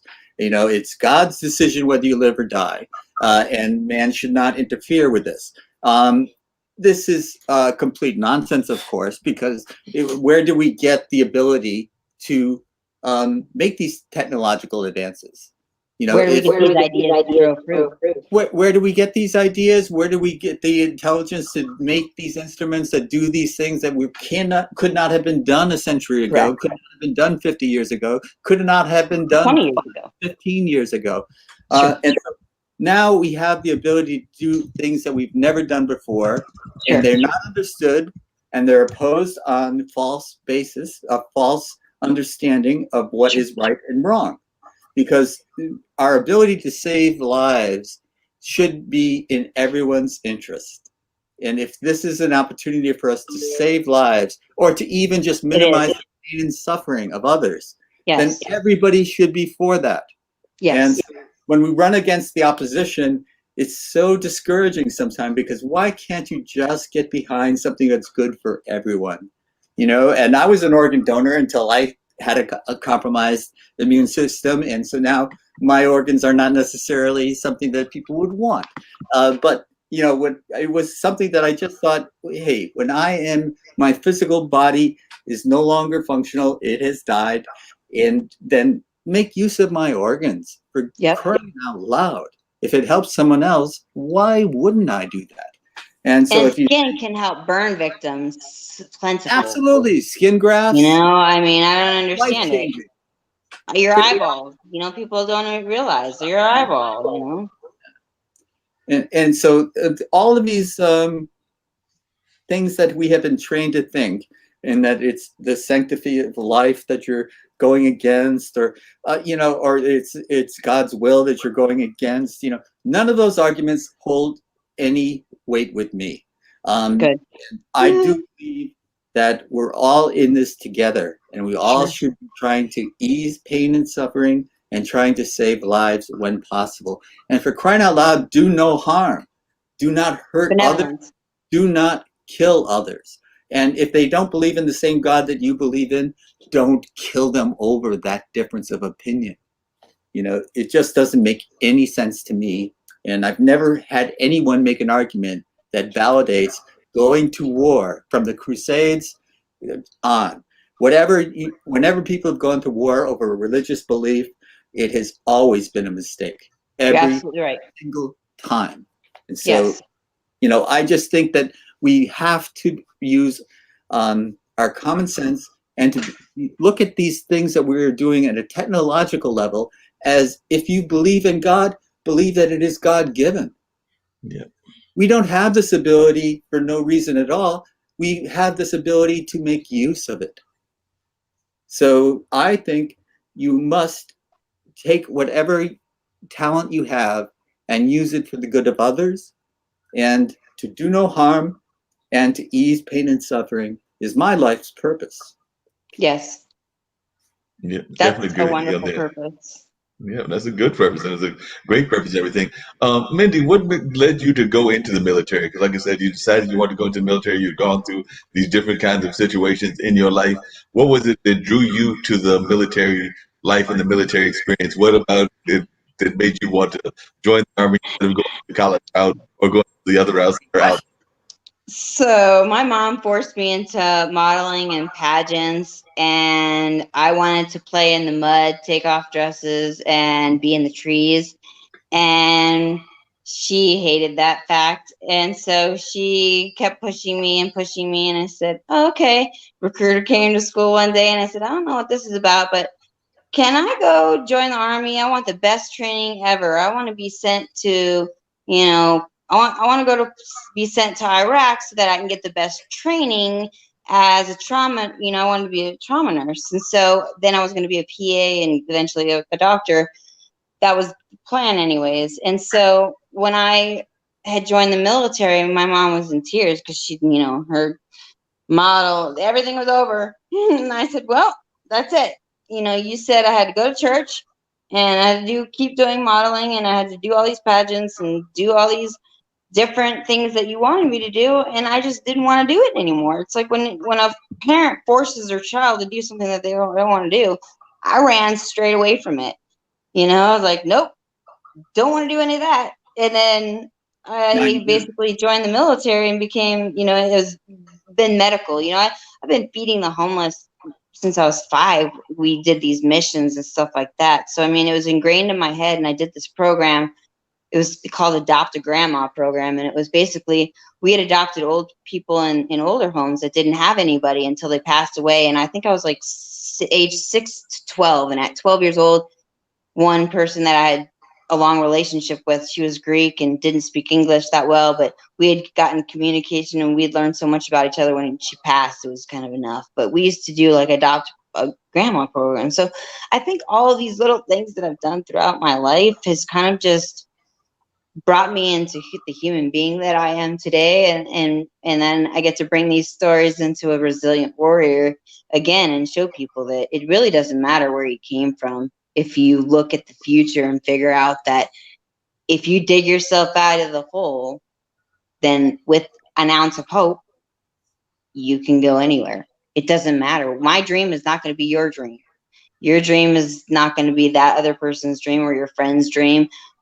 People think I'm either doing too much or too little. You're too fat. You're too this. You're under this. Do it anyway. People are always going to have disagreements about what you do, and that's okay. Do it anyway. You have to follow what's within your own guidance, and if you follow what's within your true self, and you become really aligned with what's spiritually or however you want to call it entails you to go and grow, then that's where you're meant to go. And I don't believe that the universe gives us anything that we can't handle. I feel like whatever we're meant to be going through, the obstacles, the challenges, that's what creates a resilient warrior and getting through things. Yes, it seems like even what we're going through now, that more and more of us are having to become resilient because of COVID and the things of that nature. And we're finding more and more people that are actually reaching back and finding things that they want to do that they might have always wanted to do, but now they've got the time to do it. So they're actually picking up hobbies that they may have been interested in, writing that book that they wanted to write years ago and things of that nature, Exactly. writing that play or that movie that they wanted to do years ago. And definitely we're seeing more and more of that happening in society. I actually think, and I know some other friends of mine talked about this as well, that this whole crisis has been a universal reset, meaning that we saw like the animals started to come out, enjoy more of their life because there was less of us running around because we were in various forms of confinement and things of that nature. So they were actually enjoying more of their nature because there were less humans. Now the humans are coming back out, but they were enjoying that freedom. They're a little bit more friendly for the public right now until the public does something to them. But I noticed that there's even like a rabbit nearby. It's not that far from the apartment that I live in, and he's usually very content to have with people walking around him and things of that nature. I know back in the old days, he would have been like very scattered and running away all the time. Right. But now Or he's be like, oh, Stu. just another human. I'm cool with that. As long as you come over here and try to pick me up, I am a wild rabbit. I'm good with that. So it's just another human. You know, as long as they're not being attacked, I think they are better. So I just wondering, both you, Jim, and you, Mindy, do you think that we're in kind of a reset of what's going on because of the pandemic we're in and the crisis that we're in? I'll Go go ahead, with Mindy. you first. Steve. Say again. Do you feel that we're in a? Do you feel that the world is in a reset? Do you think that we're in a reset because of what's going on with the pandemic? Oh, to be honest with you, this has been a beautiful reset. And even though there's been troubled times, even within myself, losing people, gaining new people, it still has given me a new center, and I've been able to actually become more softer because of it. I think I've been humbled by this experience, and call it what we want, an experience, a virus, a pause. I think that maybe in my own life, I needed to eat some humble pie and be reset. Maybe my ego is a little too ahead of myself. Maybe I got a little too ahead.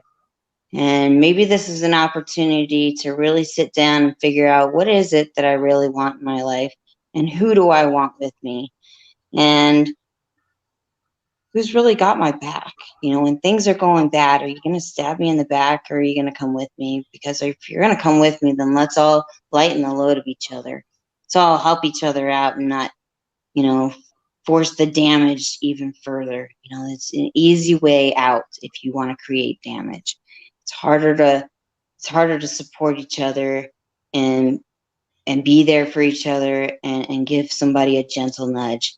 Sure, I can be a hard ass at any point in time, but it's much harder to be, gentle and soft and kind and helpful to other people even when you don't feel like it. Um, I've had arrows thrown at me that, are deserved and undeserved. However, I just take them both and say thank you and welcome on my journey. If you want to stay, stay. If you don't, don't. My train is moving on. And so each new experience for us, I think we can offer up an opportunity of a reset per se. And like I said, I know maybe my ego needed it, and I've been forever humbled by grace by this. I definitely needed to create a new surrender, should we say, to this thing, because it's an unknown. And even everywhere I go, like sometimes I can use my own bag, sometimes I cannot. Sometimes now you got to wear a mask here. This place you don't have to wear. So it's everybody has different rules and every different changes. And I think that the ebb and flow of life is what's creating the obstacles. And we can choose to be angry about the irritations, or we can just accept it and figure out, all right, where is it that I need to grow in life? Because some of the things pissed me off. I won't lie, especially in the beginning. I was like, is this? And I think now that I've figured out how to take a lot of the turmoil and the anxiety and grow from it and say, all right, this is just the way it is today. And don't expect today to look like tomorrow. Tomorrow will look like tomorrow. I got today. And if I really, really concentrate on today, then I'm not really worried about tomorrow. And like Eckhart Tolle says, if you're worried about tomorrow, that's where the anxiety and all this funky funk is going to just set in. He doesn't really say funky funk. He says all these stoic, nice, great words that are just beyond what I am at the moment, but he's got this awesome way of saying, if you're in the moment and you continuously think about the moment and being surrendered to the moment and just be willing to allow things to come into your life and not fight it. For me, I've been fighting things for too long. I realized that the person on the other side of the wall was myself. And the only person that I'm fighting is the inner sides of my mind. And the only person who really shoved myself or allowed myself to shove myself in the dirt was myself, because nobody can really crucify you unless you let them. You can let things bounce off of us if I don't let it get to my ego. And I think once I let my ego get there, then I've crossed over. I think that once I can allow my ego to go, then I can hit this different spiritual realm that's more or less like I can be with you and you can make mistakes and you can say what you need to say and me not get offended because my ego's not there. I can take my ego out of it and not be so defensive or not be offended by everything somebody says. You're not going to be offended by anything, really. It just takes a lot of work to go there. It's like I used to operate off anger, and now I'm realizing how long it takes to get over that and how much systemically it hurts your kidneys and your adrenals, that you're basically what you're doing is you're putting yourself into a fight or flight situation. Your body knows no different and your consciousness knows no different. So when you put yourself into a moment like that, your adrenals and your kidneys have nowhere to go. Basically, they're fighting for each other, and it's like a cartoon, Tom and Jerry just running from each other, and nobody knows who's winning. Whereas if I surrender to the moment and really begin to go with the flow, then I find that my anxiety kind of dissipates, and I don't really have to tune in so much to the world and what's going on, or I don't even have to tune into everybody's problems, because people do call me about their issues and stuff. And a lot's going on. Like I said, people are losing people, but there's also people that are gaining people. So, we have a choice to look at things differently, no matter what we're going through. I'm an eternal optimist. So you put me in a hole and I'm going to figure out, hey, is there sun shining? All right, great. Let's go to the sunshine. Like I'm in a hole right now, but I'm going to dig myself out, because this moment is only this moment. It's not, you get another moment. And even if you messed up in the morning, like people crucify themselves. I messed up my diet, so I'm going to eat 8,000 cupcakes in the middle of the day to crucify myself. And then I'm going to eat a cake, and I'm going to go to Burger King, and I'm going to eat my fries and my waffle, and then I'm going to beat myself up some more. Okay, well, why don't you do it this way? I jacked up the morning, so in the afternoon, I'm going to do well. And you go on from there. Each meal is different. I eat 8 meals a day. People are like, oh my gosh, you do what? Well, I'm diabetic and I have half a gut. So I want to eat a lot. My eyes are way bigger than my gut, but I cannot. And so what I do is I adjust, almost like adjusting to the corona. You adjust to adjust to society. And what I was afraid of is I got out of society for so long that, this kind of is already in my world. Like I basically hid myself for 3 years and then came back out. So people even in Oregon didn't know who I was. When now that my book is published, they're like, wow, we didn't even realize like who you were. And now we get to know who you are. So it's like, well, this is why I came here, though. I came for peace and serenity. I had no idea what was here. This was the next place on my map. I was like, all right, universe, where am I going? All right, this is next. And it's worked out. If it didn't work out, the universe would have a beautiful way of shoving my butt out. And that's the way I think it works. I think that the universe gives us definite resources and whispers, and when we don't hear the whispers, it gets louder and louder and louder, and so we're forced into lessons that we might not be very comfortable with, but they're there to edge us towards that cliff, because some people need that edge, and some people need to be pushed to the edge to find out just how solid they are. Wow. Would you give I've got one Jim to ask the question because I see he had one in his mind as well. But I also wanted to know about if you could give some advice to folks that have gone through abuse, because you have been through abuse and things of that nature. So I'd like to hear you kind of like, because we have listeners of all sorts, and I'm sure there are some that are listening right now, or that might listen to the replays that have been through some sort of abusive situation. So what advice can you give us to give them, or what message can you give to them to help them get out of that situation? So I'd love to hear from you, your message to those that might be listening or watching that have been through abuse, and how you would encourage them to get out of that situation. At first, I would say dig in deep and speak out. And when somebody doesn't want to hear you, you go to somebody that does. And just understand that your family may never be the correct support system for you because they were never there for me. It was not, it was more or less when your family turns a blind eye or doesn't want to deal with the situation, I believe that they're in the wrong as well. So let me put that out there very, very abundantly clear, because I want people to understand that it wasn't your fault. Regardless, it was never your fault, you know? And if we can begin to realize that our families were given to us for a reason, that maybe someday we can see out of our situation. And if you're in an abusive situation, the cycle will never end until you figure out how to get out of it and stay out of it. And the trick is to begin to realize you're worth it. Because if you don't, you'll stay a sacrificial lamb for the rest of your life. And you'll create patterns in such that maybe you left that first partner, and that's okay. The problem is if you don't get your mindset right, you're going to get somebody that's exactly the same, if not worse, because of the belief system that you have based on your past relationships.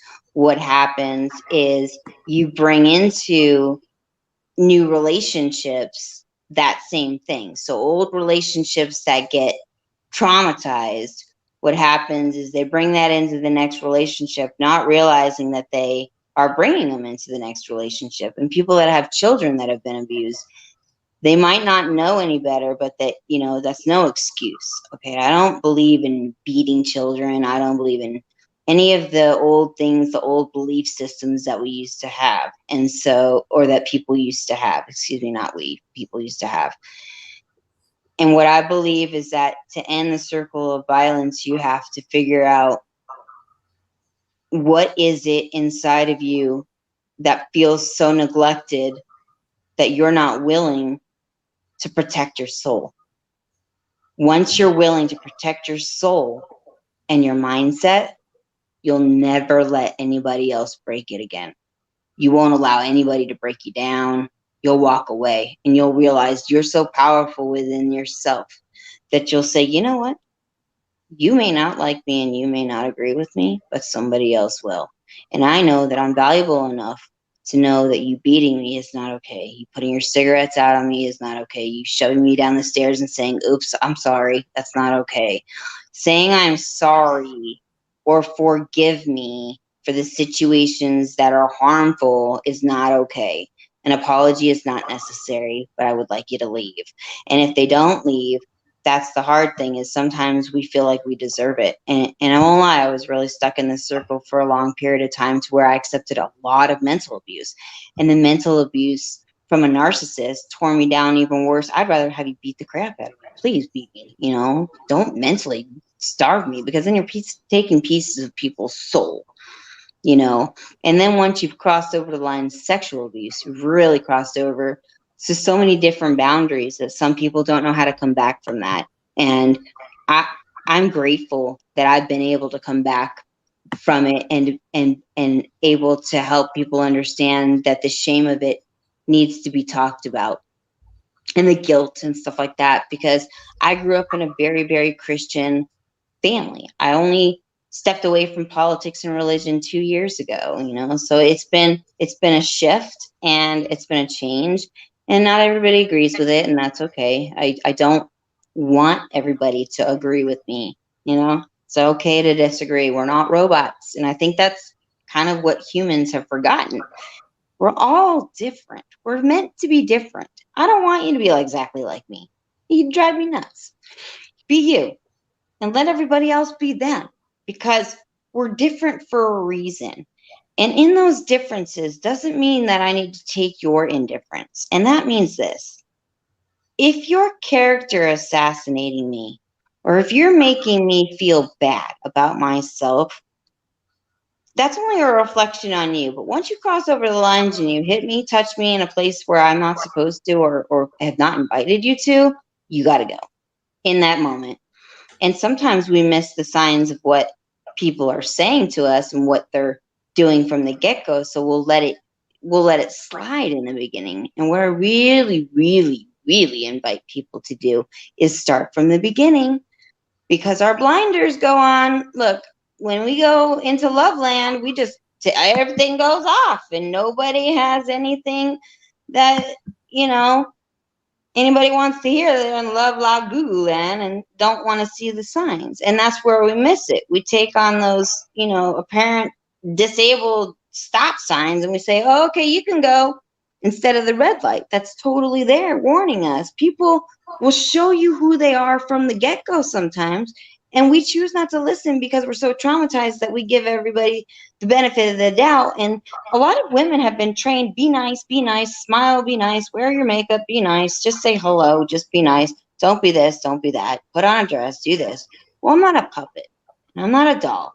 You can't push my buttons if I don't allow you to. And so I believe that maybe I've been put on this earth, and maybe I had to go through so much abuse because I was hard-headed. Maybe the universe was like, oh, you didn't get it. Obviously, I didn't get the message until my last relationship. So I've taken 7 years to basically figure myself out. And I refused to be in relationships until I got my mind clear. And now I'm open to the possibility. However, it's not that it's like, oh, it's going to take a hell of a man to be with me. It's just going to take a solid man who's very spiritually grounded and understands the world and understands, like, we have to come together at some point, but you have to thrive independently as well. You can't keep depending on everybody else to fix your broken pieces. You can't depend on people. They got their own broken pieces. Absolutely. They have to fix their own broken pieces. Everybody's broken in some way. But don't be ashamed of it. Come out and say, these are my broken pieces. What do your broken pieces look like? Maybe, hey, can my broken piece fix yours? All right, cool. Here, you can have mine. Yeah. Makes a lot of sense. Jim, what were you going to say, Jim? Oh, she's just hitting so many topics that I would, we could talk for hours about this. But what you're talking about are things that we, as a society, say we can't speak about. And you're saying, don't give into that. Speak about it. Do not be silent. Yep. Speak about it, because these are the important things. These are the things that heal these broken pieces. These are the glue that holds these pieces together. To be able to talk to someone else, to feel heard. And I also always say to people, and I say this to myself first, is do not let praise go to your head or criticism go to your heart. Because what other people think of me is none of my business. It's what I think of myself. And I used to describe myself as a worthless waste of protoplasm because I saw no good in me because of the actions that I had done, the things that I would beat myself up over. And it could be just that I didn't do something as good as my father wanted me to do. And so I would beat myself up for that. But I am out of the job. My job is no longer to beat myself up. It's to be as kind to myself as I try to be to others. Because if I can love myself, then these wounds heal. And I don't carry them into the next day. And by the way, it seems like my behavior starts to improve as well. I don't do the things that I once did anymore because I have made the work. And I say recovery, whatever you're recovering from, it's an inside job. Don't rely on someone else to fix you. Fix yourself. Turn yourself, glance inwards. And this is part of the reset that you're talking about, Mark. We were all in the hustle and bustle of daily life. and we didn't have a chance to pause and reflect. Is this what I want to do? Does this make me feel happy? Right. And now we have an opportunity, for some of us, the first time in our lives, to say, hey, wait a minute, what is it that I want to do? Because I think when we follow our passion, then things work out. Even if I don't make as much money as my neighbor does, even if I don't have the nice car that someone else does, even if I don't have these material things that we were judged by as a success or failure, you know, if we're following our passion, we're happy. And Correct. I don't know what the purpose of life is, but I know that I'm not supposed to be miserable. And I don't have to wallow in the misery anymore. Just because someone doesn't like me, I don't have to be miserable about it. If someone thinks I'm doing the wrong thing, I don't have to be miserable about it. I can take what they say and think, is what they're saying something I need to listen to? Because, you know, my ego was out of control, run amok. You know, but I was an egomaniac with an inferiority complex. I never felt I was good enough. You know, so I would overcompensate, and I would try to show how much better I was than you. And what a waste of my life for so many years, decades, trying to prove myself because I didn't believe in myself. And now that I can just say, you know, what I am is good enough. I don't have to be what my father wanted me to be. I don't have to be what my mother expected me to be. I just be me, and it's good enough. So true. And too often we sit too busy trying to compare ourselves to others or thinking that we need this or that in our lives based on whatever else. There's too much in my mind, and I'm admitted I'm guilty of it sometimes as well, but too much of trying to keep up with the Joneses. You know, wanting to, if you saw your friend with the and no knock to you, Mindy, for being in the pageant world and everything, but if you saw your friend with the model life or the model car, I like don't drive, that wasn't an issue with me, or the model house or things of that nature, that you wanted to get that same thing that they had. You were too busy trying to keep up with the Joneses. You were too busy trying to keep up with what they had. And there's too much of that that was going on in society in the past and everything. So I do think that this has put people to give things in a context. And you know, it's also showed the smallness of the world, because even though one of the things that people would compare themselves to is travel, because they would talk about what trips they had gone to and what trips they had not gone to and things of that nature. But then when we got into this reset and we're now doing it all virtually, now it's kind of like folks are going, um, well, I might not be able to be in India where our producer Ankin is at, Jim, or I might not be able to be in South Africa, or I might be able to be here or there, but I can definitely be there virtually. So the world has become much smaller and everything, because we're finding that this is a very global community, and that a lot of the people, including a lot of the things that you've gone through, Mindy, there are people throughout the world that are going through these. I've got a friend of mine, Mona Shakes, who's talking about things that she's going through. She's a Pakistani American comedian. She does Mona's rants every day and everything. Well, every day in the weekday, like Monday through Friday. But she does that on a regular basis. But she talks about some of the things that they went through in that Pakistani and Indian culture, where there is also some things that are not fair to women and things of that nature. And she's just one of those people that talks about it. I know some other comedians that come out of that culture that talk about it as well. So some of these issues that we're talking about, whether it's abuse of women, whether it's abuse of children, whether it's like some of the other things that are going on and things of that nature, they're not just strictly American problems. They're problems that are known Right. throughout the world, and they're global problems. So we need Yeah. to have this as a global conversation. So I was just wondering if you could even talk about that, Mindy, because like you said, you did travel in places like Bosnia and in Germany. So I'm sure that you ran across people that you were shocked that they were going through similar things, but they were going through things similar to what you went to, but they were in another continent, they were in another country. So as a global citizen, what were some of the commonalities that you found with other women, whether that was health commonalities or abuse commonalities? No, I would say again that I don't like to divide women and men because it's both.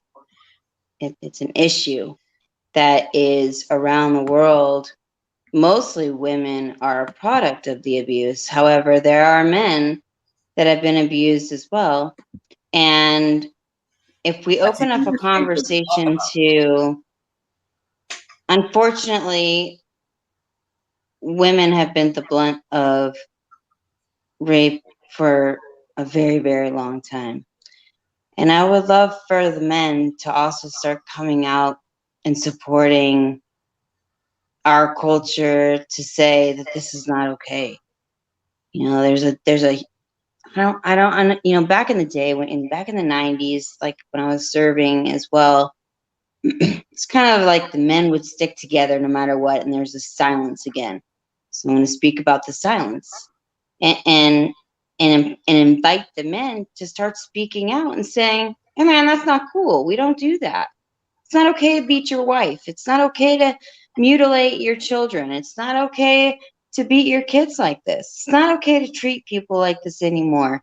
And I think if more men came out and were not silent about it, and didn't, high five their friends, and didn't, walk away, or weren't silent about it, then we can open up more conversations for change. But if people stay silent, then nothing's going to change. Nothing's going to ever be changed, and we're going to stay the same, and there's going to be more abuse that happens, and sex slaves, and trading. Unfortunately, a lot of children right now are being sex slaved, and it's all over the world.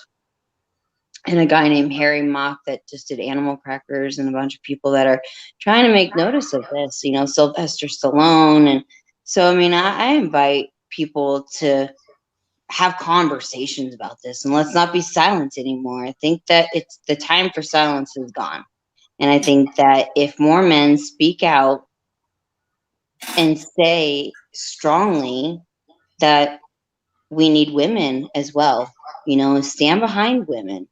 What's so wrong with having a woman as a leader? I've been a leader of leaders. I got selected amongst many, many thousands of men to do what I did. I didn't get there by any sexual favors at all. And I was, like I said, I was very respected by the people that I represented in Colorado Springs, with the Olympic training and the WCAP system and the Olympic Training Center, and people that became Olympians and stuff like that. So when I took on that leadership role and I made a promise to do no harm, I really meant it. And I took that devoted route, and I haven't veered off that route. I've stayed single for 7 years to make sure that I'm grounded in who I am before I have another relationship, because I don't want to bring mommy, daddy, sister issues, brother issues, whatever I've got issues into my next relationship. So I want to be so solid that I can grow from myself and help others. And so I believe that, again, silence is our killer. And if we open ourselves to different conversations and have men stand up and say that this is not right, that we'll have more support. But until men start stepping up to the plate, we don't really have a leg to stand on, because right now it is a man's world. I'm not going to lie. Men oversee everything right now. The president's a man. A lot of presidents of companies are men. A lot of things are changing, but in the grand scheme of things around the world, not really. How far have we really come? A lot of women still don't even get paid the same as a man. Why does it matter if a man is doing a job the same quality as a woman? Why can't we just pay people the same? You're saying that you sit on a toilet and I sit on the same toilet. Okay, well, we sat on the same toilet, so why don't we get paid the same? It's really simple, actually. I mean, I think life's pretty simple if we follow the same simplicity. But, like I said, I use comedy and realism. Forgetting to do. We have a lot of forgetting to do, because we were trained to think a certain way, to act a certain way, and we have to forget those things and learn a new way. And I believe we can. And I have hope in the younger generation, because I know the way I was brought up and how I was treated. If you tried to say to this guy, you shouldn't treat your girlfriend this way, right, and all the guys would gang up on you, yeah, not on the guy. right. So I think that is changing. when I look at the generation after that came after me, I see guys that are treating women differently than the guys that I used to hang out with did. And I do have hope that this change, and it's not an overnight thing, but it's a decades-long process. It's a generational process. And I think we're different than my parents' generation. And I think the generation that's following me is going to be different. And there's going to be more equality. We've seen this with the gay rights. We've seen this with the feminist movements. We've seen this in many ways that there's been a lot of backlash in all of these things, and somehow they're surviving. And we have a female vice president candidate now. And it's one of those things that was unthinkable when in 1984 we had a female vice president candidate, and man, did she get right through the coals. And so I'm not saying that Kamala Harris is not going to get right through the coals. Of course she is. But I think there's going to be less of that than there was in 1984. And we can't even forget some of the other past candidates, Jim, and everything, because we talk about Kamala, and Kamala is definitely the vice presidential candidate, and we talk about definitely Geraldine Ferraro and Hillary and a number of others. But people oftentimes forget that the first person that actually ran a national campaign was none other than Shirley Chisholm. Shirley Chisholm ran that national campaign. I mean, didn't get a lot of traction, but she did run a national campaign. And there was also an independent young lady, African American, I believe also from the West Coast, Lenora Fulani, that ran a very good national campaign as well. So this is not the first time that women have tried to run or be involved in national politics. So definitely that is something that campaign slogan, it bears a remarkable resemblance to Shirley Chisholm's. Wow. What was Shirley's campaign slogan? It wasn't the slogan, it was the symbols. It looks very similar, you know, that in terms of just the visual effect of their campaign buttons, for example. So I think Kamala Harris remembers Shirley Chisholm. No, I think she definitely did. She came from that background. Her parents were met because they were actually activists in the 60s. She actually comes from a blended society. She is definitely recognized by most people as an African American woman, but she is also of South Indian descent as well, or like that Indian descent. So she actually is a combination of African American and Asian. So she definitely, and she is very proud of that history because she's actually been back to India to visit some of her family members that are from there. So like I said, she's not the first person that's had that blended society. Unfortunately, the way our society tries to put people, they try to put people in a box, kind of like Wendy was talking about. So, you know, he became the, meaning Obama, the first African American president. And I don't knock that. I have got African American roots. That's actually how I identify, but I also have Native roots in my bloodline, have some Caucasian roots in my bloodline as well. But in terms of the majority, it's African American. But actually, Obama was a biracial kid. His mother was white, his dad was black, but nobody calls him the first biracial president. They call him the first African American president. And same with Kamala. She's actually of biracial descent. And actually, I want to say, and Jim, you can correct me, I want to say that both of her parents are immigrants. They're both immigrants. Because I know that one of the parents is from India, and I think the other one may be an immigrant as well in terms of their immigrant population. I need to double check that. I'm not 100% sure of that. But I do know that I would not be surprised if they did not know each other, or that she did not have that kind of like knowledge of Shirley Chisholm and some of the other ancestors and people that came before her, because I do know for a fact that her parents were involved in the activist community there in California. They were definitely activists when they met, and that's where they had Kamala at. Because, like I said, she was born in the 60s, so I think she's maybe a few years younger than me, because I was born in 62, and I think she might have been born a year or two later than me, but definitely falls within that tradition of definitely being involved. Yeah. Oh, No, I didn't know that. We're such a silly society, but I think it's only a third of us that think in things of as white and black. You know, I think 2/3 of society has gone beyond that. And I think if we go back a couple generations, I think 2/3 of society was just that simple. Everything's white or black. And now I think more people have grown as individuals. And as an individual, you can affect those around you, and you can affect your community. And when everybody is doing that, the community changes. And so I think that this has been a gradual process, so slow that we can't see it sometimes, and we get frustrated. But I think it is inevitably happening. When we look at this country now, there's still the old remnants of the previous societies. They're still there. It's undeniable. They're still there. But the more and more people have either had friends or married somebody that wasn't the proper. I grew up, and a Jewish woman that I wanted to date couldn't date me because her parents wouldn't let her because I wasn't Jewish. So Right, we it's have, unfortunate. yeah, wasn't that crazy? And well, I thought it was crazy. Of course, yeah. Who wouldn't want to go out with me? It's like, I would have Well, won their parents we do over. have to ask you one question, Mindy. It's a very important question that everybody needs to find out when they beat Jim and everything. And I used to play the game. I'm not that good, but do you play chess? Because Jim is really a big chess fan, so we need to know whether you play chess. I don't know how to play chess. I wish I knew how. I've heard you have to think a lot. Yes, you do. Sit still and think, and that's one of the things we try to And you teach have our to actually kids. be patient. Yeah, No, yeah. I don't know how to play. I don't know anything about chess except for some of the pieces. I know some of what they're called, but no, I don't know. I don't know Well, then chess. I'm canceling my airline ticket to Oregon now.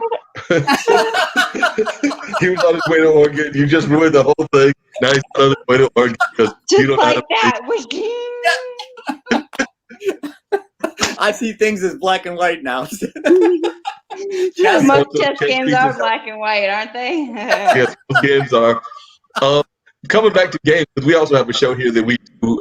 We have podcasting Thursday where we talk to podcasters, but we also have this thing where we talk to video game people. And my good friend Jacoby is involved with that. But Oh, sometimes I'd we talk love to be a about part of the those. If they wanted to involvement ever of. put my voice in one of those, that'd be great. Yeah, we're gonna have to get that. You see, we can't get you in one of those videos. But I was just curious to your thoughts as a military person about the kind of the violent nature of video games. So, are you one of those people that because you used to get those helicopters, you like video games and play on the video games because you can have a helicopter stimulation or a helicopter like vibe going? I'll be very honest with you. I don't play with video games because I garden a lot and it takes a lot of my time up. And right now I've got fruit trees and berry bushes that take up a lot of my time. As far as the gaming and the violence goes, I'll be very honest with you. I think that if you have conversations with your children and you keep them real about things and help them understand what's real, what's not real, both television and not, then you keep it in perspectives. Especially right now, I would never condemn a parent for letting them play video games, especially on lockdown, because should they go to Nutty World, they may happen to go cross over the world. So I invite parents to be okay at this time.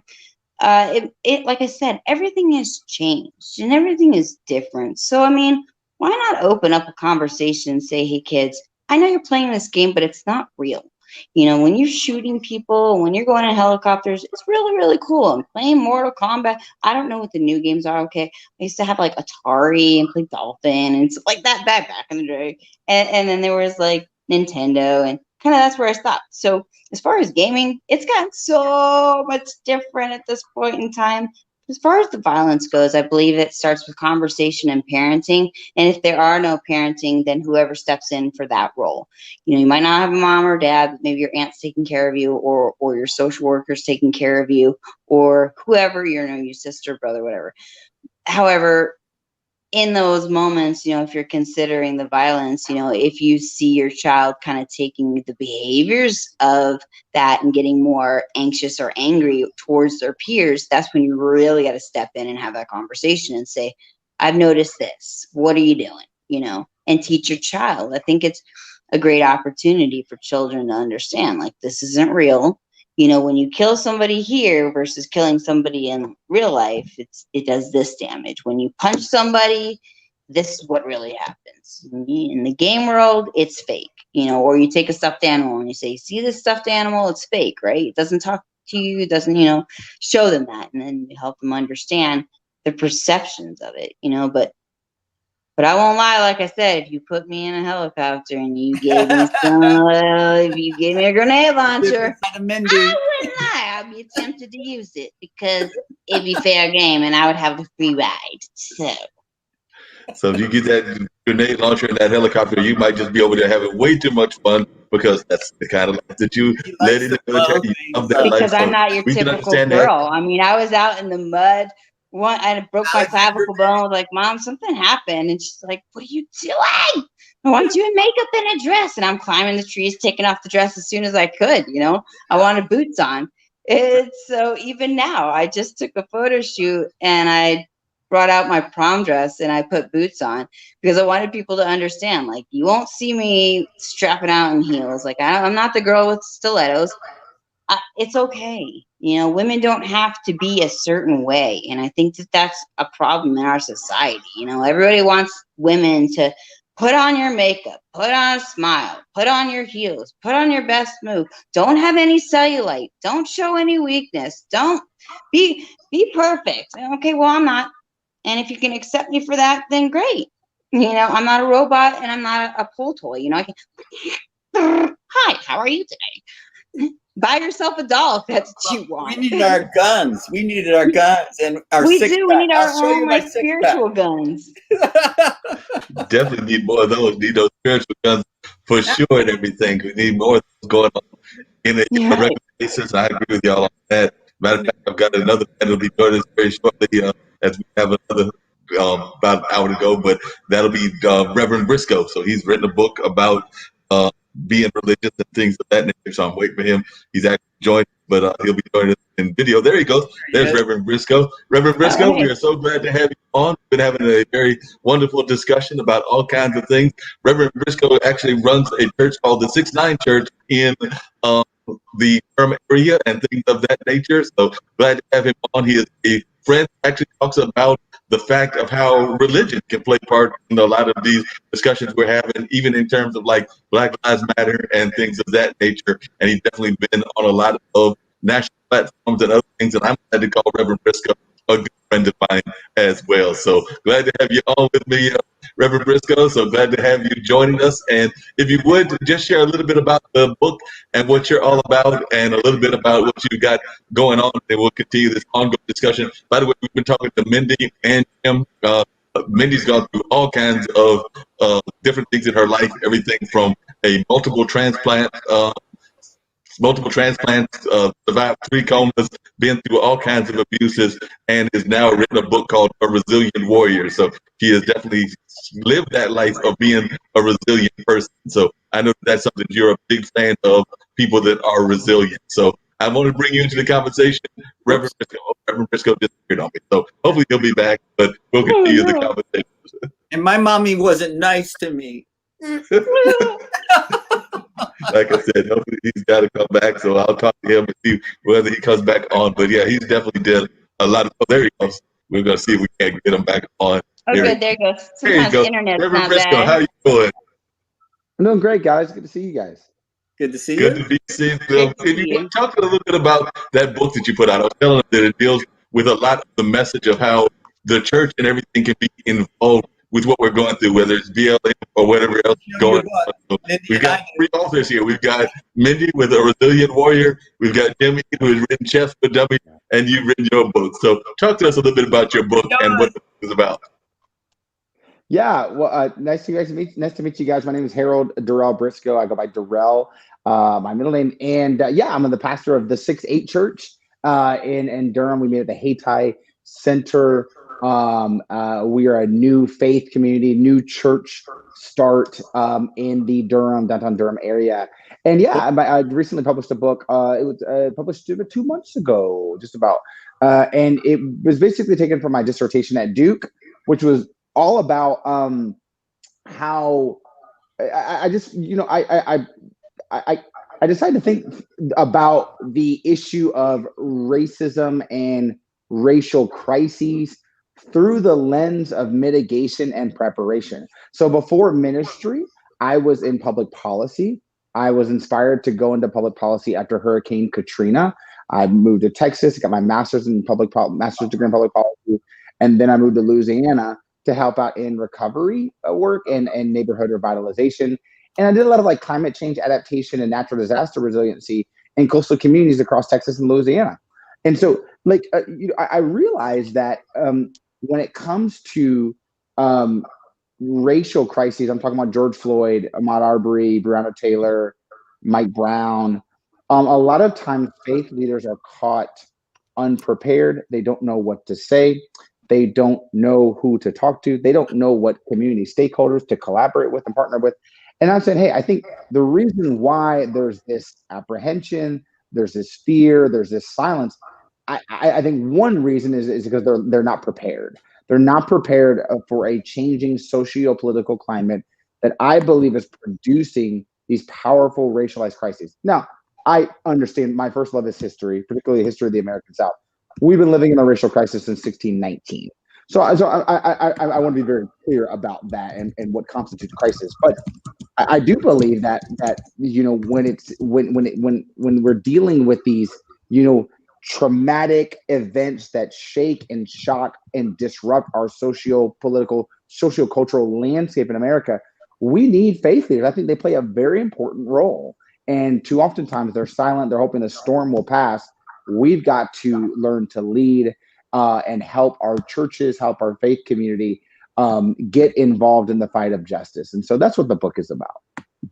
And along those lines, Jimmy asked me the title of the book, so I'm going to let them know. The title of the book is There's a Storm Coming, How the American Church Can Lead Through Time of Racial Crisis. So that's actually the title of the book. You broke the cardinal rule of books. You're supposed to flash the book just like with Mindy and Jim did. So you broke the cardinal rule of... Oh, no. There you go. Yeah, there's a storm coming. There he's on top of it. But what are some of the ways that you feel that the church can address some of these racial crises and things of that nature? Because it is a very important issue, and we do find that churches are involved. So I'm just wondering, what are the ways that you feel they can be more engaged, that they are not being engaged? Because I know historically the church played a very important role in our racial fights. I'm thinking about like Martin Luther King. I'm thinking about we just lost the great John Lewis and a number of others that came out of that church tradition. Absolutely. In the book, I came up with a model, a simple model called the Racial Crisis Framework. And essentially there's 4 R's. And it's based loosely from the strategies and principles of climate change adaptation. So the 4 R's are realization, readiness, responsiveness, and renewal. Realization, readiness, responsiveness, renewal. And it's cyclical. And essentially it starts with realization. It starts with realizing, becoming aware that we have a problem, that we have systemic issues in this country. We need to be aware of them. We need to be educated about them. We need to educate other people about them. I believe as we realize these things and we become more aware, then I think it helps us to become ready. We get ready. We start to work. And how do we get ready? We start to work for the flourishing of Black and brown people in this country. We start to advocate and be allies for justice.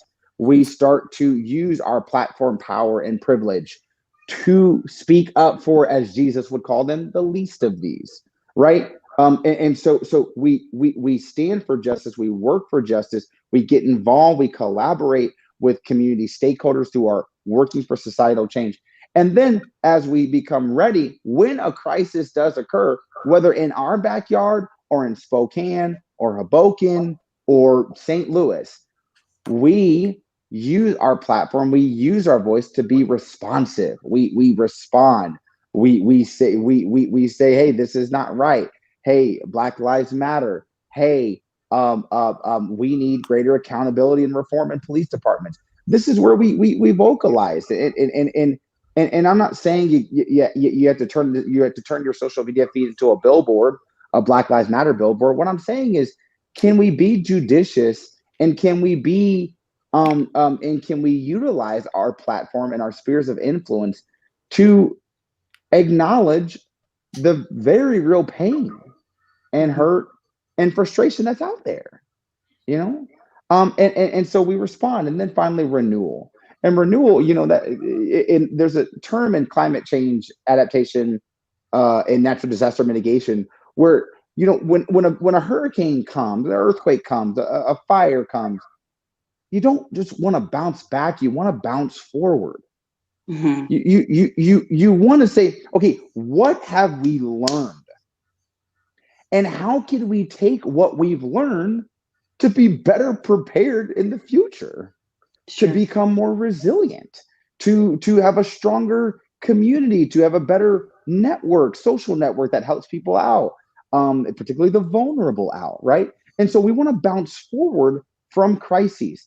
And I think this can happen on an individual level, but the book is primarily written to organizations, particularly white churches and white faith leaders, and challenging them, hey, we need your voice.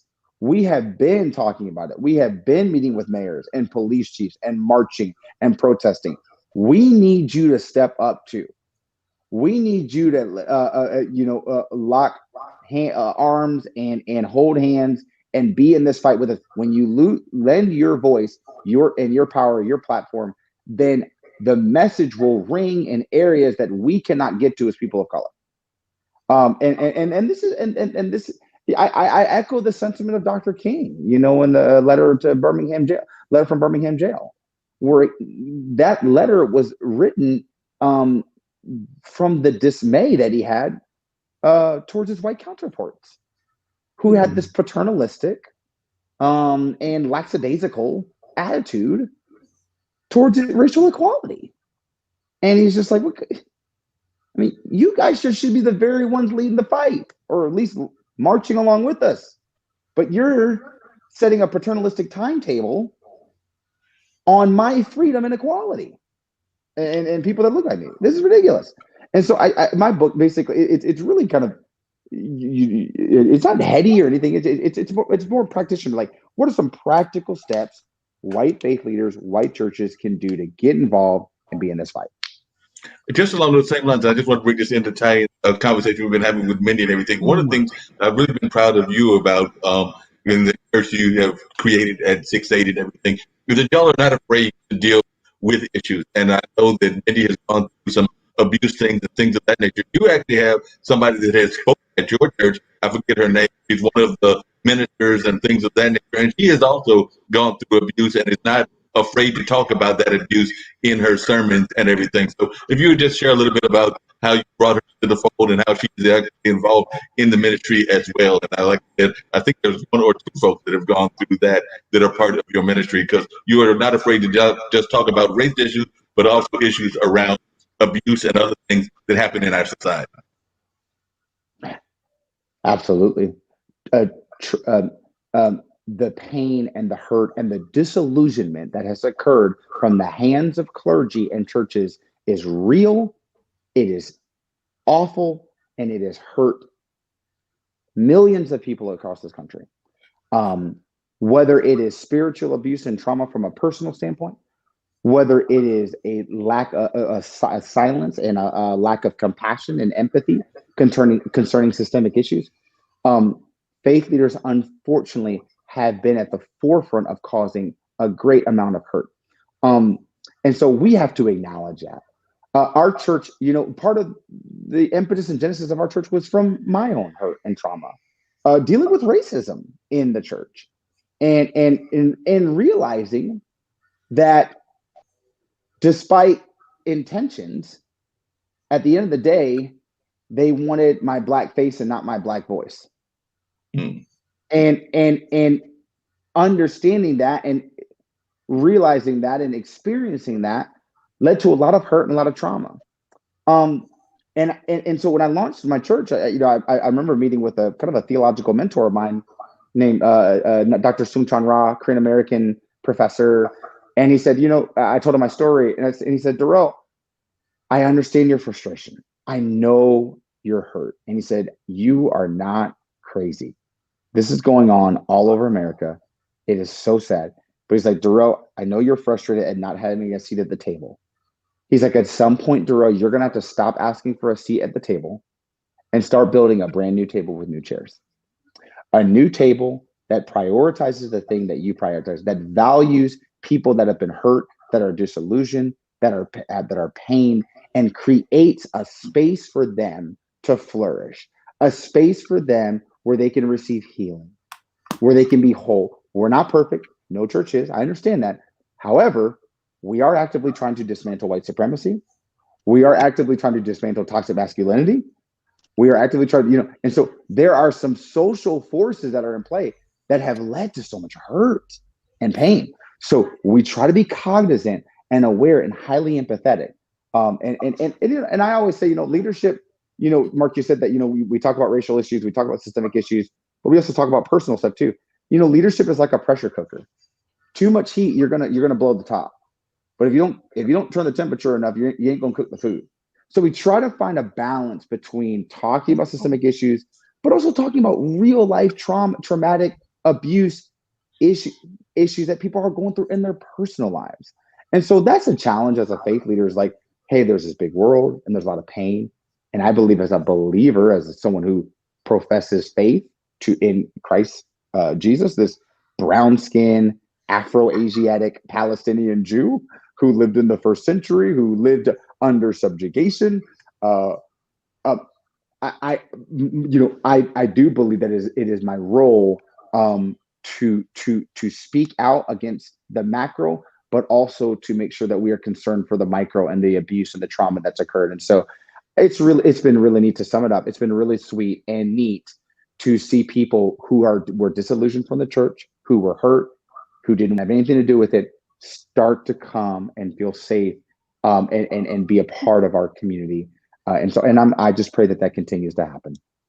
Yeah, one of the things I know is I was talking to JJ, your sound guy, because we went over to the center and got him that equipment and everything. But when we went there, he was talking about the fact that y'all are seeing an increase in the membership. Like I said, it's a small church. I mean, it's in the theater that seats about three something or something like that in terms of its actual size of the Hayti Center. But then when y'all meet, it's usually around 50 or so. But he said in some sermons y'all have had like hundreds, and they're coming from all over the world. So I do think that people are trying to find answers to what's going on, and they are coming back to faith questions and to wanting to know about things from a spiritual standpoint. And I do think that we're seeing an increase in people watching these virtual kind of services, because some of our churches are not virtual. They can't be live in person. They have to be virtual. So are you finding an increase of people that are trying to reach to the community and are trying to reach into their spiritual being? Because I personally believe that we are all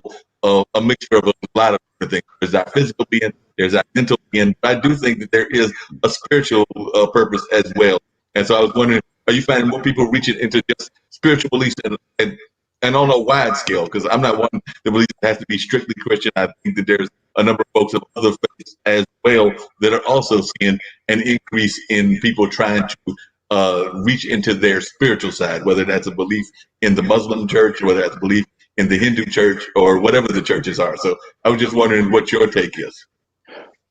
We've been doing virtual gatherings since March, when we had to close the doors of the actual building. And there is a hunger for connection. I am very concerned about people's mental health. As a clergy member, as a minister, I'm very concerned about people's mental health in this time. Depression, anxiety, isolation, loneliness, restlessness. It is extremely challenging, because I think many of us figure that this would be a couple weeks and crazy, and then we're back normal.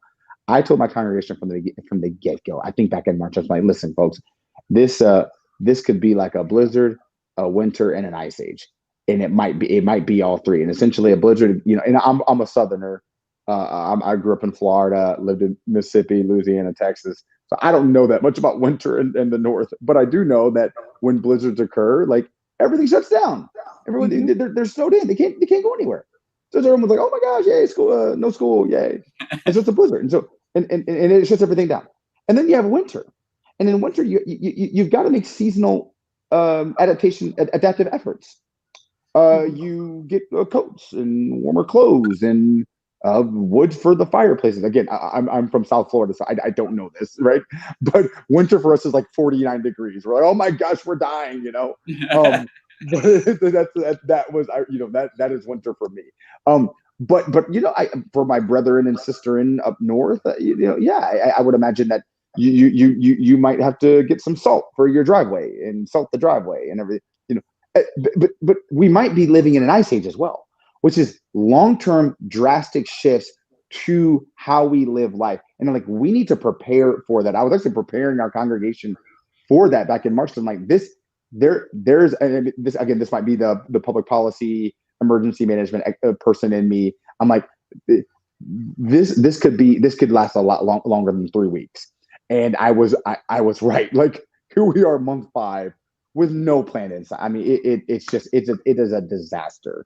Specifically on the federal and national level, just appalling.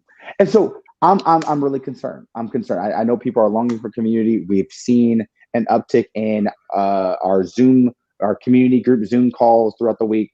But I told our church the other day, I was like, if you feel you need to talk to a professional mental health expert or counselor, the first month is on us. We will pay. We will find a way to pay. We'll put our money where our mouth is. If you need help, you get help. We will foot the bill as a church. We will find a way because this is serious, and I care about people's emotional, psychological states, and so yeah, that's what I'm concerned about personally. Me Because I too. was wondering, because I know Mindy may have some thoughts on this as well, but I do know that there was a fear that we might see an increase in abuse because of people being confined together and things Yeah. of that nature. So, like I said, Mindy has gone through that. So I was just wondering your take on that. I'd like to hear from Mindy as well. Have Mindy, I you defer to heard about you. those concerns? Mindy, I defer to you. I mean, unfortunately, because we're stuck in a situation where people are either going to thrive or die. And so where I go, because I've suffered through so much abuse, and this last one was by fault by a doctor. Nowhere in my realm of of of training got me to where I'm at. um, Unfortunately, I've been sexualized even by religious members. So it's more or less like my constitution of what normal is supposed to be has been jaded since I was a baby. Okay, so I I've only taught myself. Okay, I didn't have a dad to depend on or a mom to depend on because they had so many issues. And I think that the problem is that society has made us more silent. And I don't think that that's okay.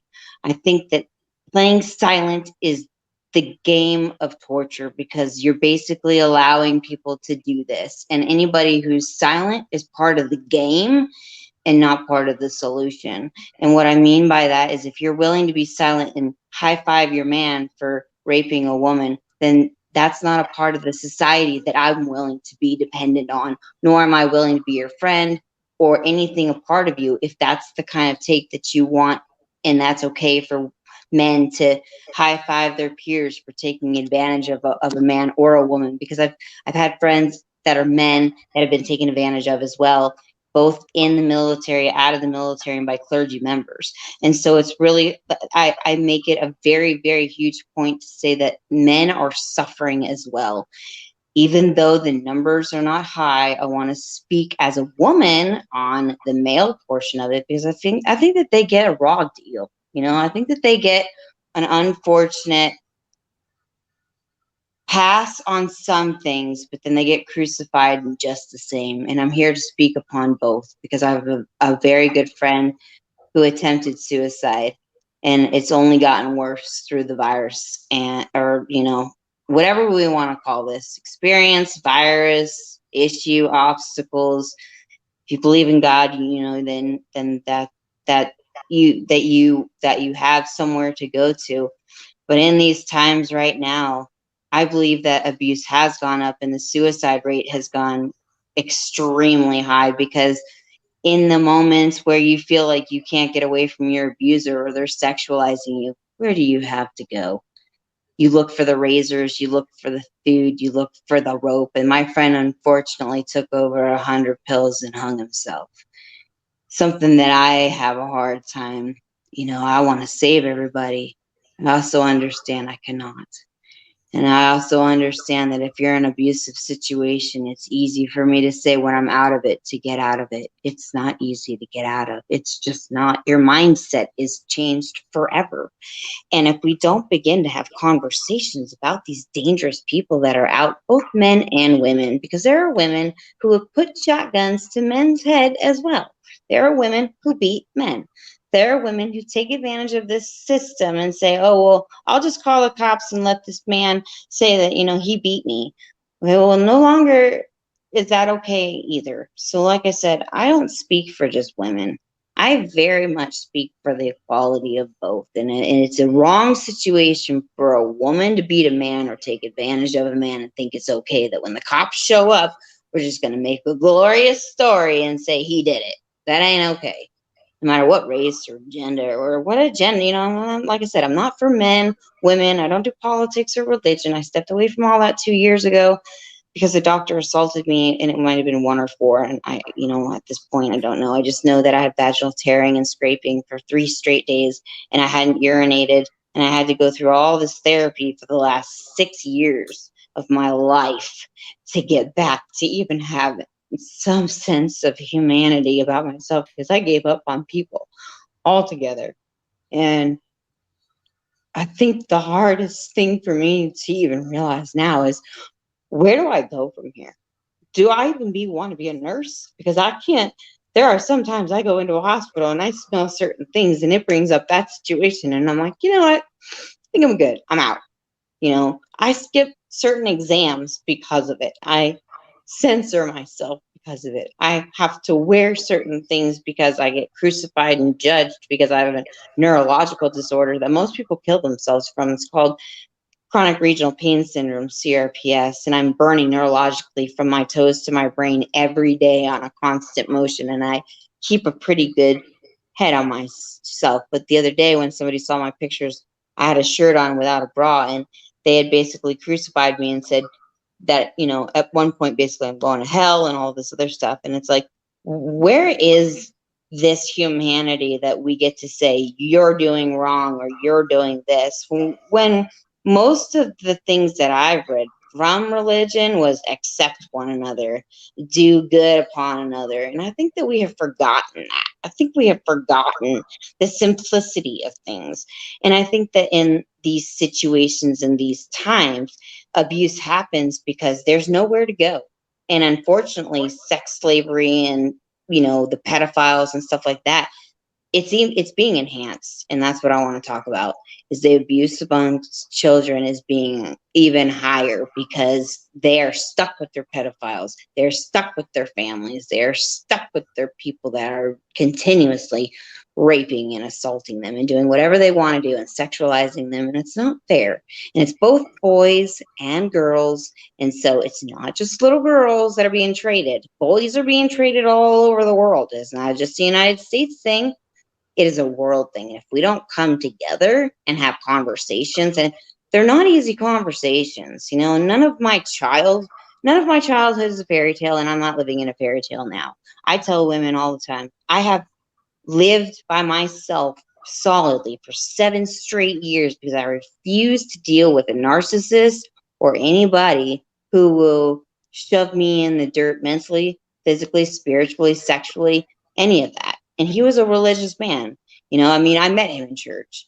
And so there, like I said, unfortunately, the abuse that I have suffered has been spiritual, mental, physical, sexual, all the way from childhood up until 6 years ago, and then 7 years ago when I decided that I wasn't going to deal with a narcissist. And so in dealing with a narcissist, I had realized that the mental abuse almost killed my spirit even more. And so once my mom took the side of my brother one last time in my adulthood, it kind of just sealed the fate. And I figured this much: there's no point in religion or politics needed for an opinion when it's stated such that children or people are being hurt. That's over the line. And I believe that any is going to say that a higher power told them that this is okay to sexualize or to, God says that you should honor your mother and father and do what they say. So if your dad says that I have to have sex with you, you have to have sex with me. That is not okay. That is using religion way past its boundaries. And I don't believe that that is okay. And I do believe that the silence that is put upon people and children, especially in the religious format, I write about this in my book. My mom had bruises upon her face, and I had a shotgun put to my head at 4.5. And the pastor told us, "You're going to go to hell if you divorce him." What did you do? Why is it your fault? What did you do? And make amends to your husband, go home and make it right. And that forever scarred me as a child. You know, it was more or less like you're reaching out for the people that are supposed to help you the most, and yet the police were never there. The clergies were never there. The pastors were never there. So, I mean, if there's a failure in the system, we need to open that up and have conversations about the failures in the system so that we can either make it better or not. If we're going to make it better, let's make it better. Let's not put some shiny Sunday, glasses on and then show up for Sunday, but then on Friday be at a strip club and say it's okay. It's not. That's a pretend mentality that some Christians, Muslims, whatever religion you want to stick on. It's not just Christian thing. I've heard terrible things that are happening to Jews. It's not just the American Indians. We can go all the way back. The Palestinians, every religious culture has had its thing. And I think it's time we open up for conversation right now, and I think this is a beautiful time that we've had as a pause. I believe the universe, or whatever you believe in. If you believe in God, great. If you believe in the universe, you believe that there's a higher power out there. I think it's time that we create a reset in our own system, in our own belief systems, and reevaluate our own selves and where we're at. And if we're not willing to speak up as a community, then what are we doing?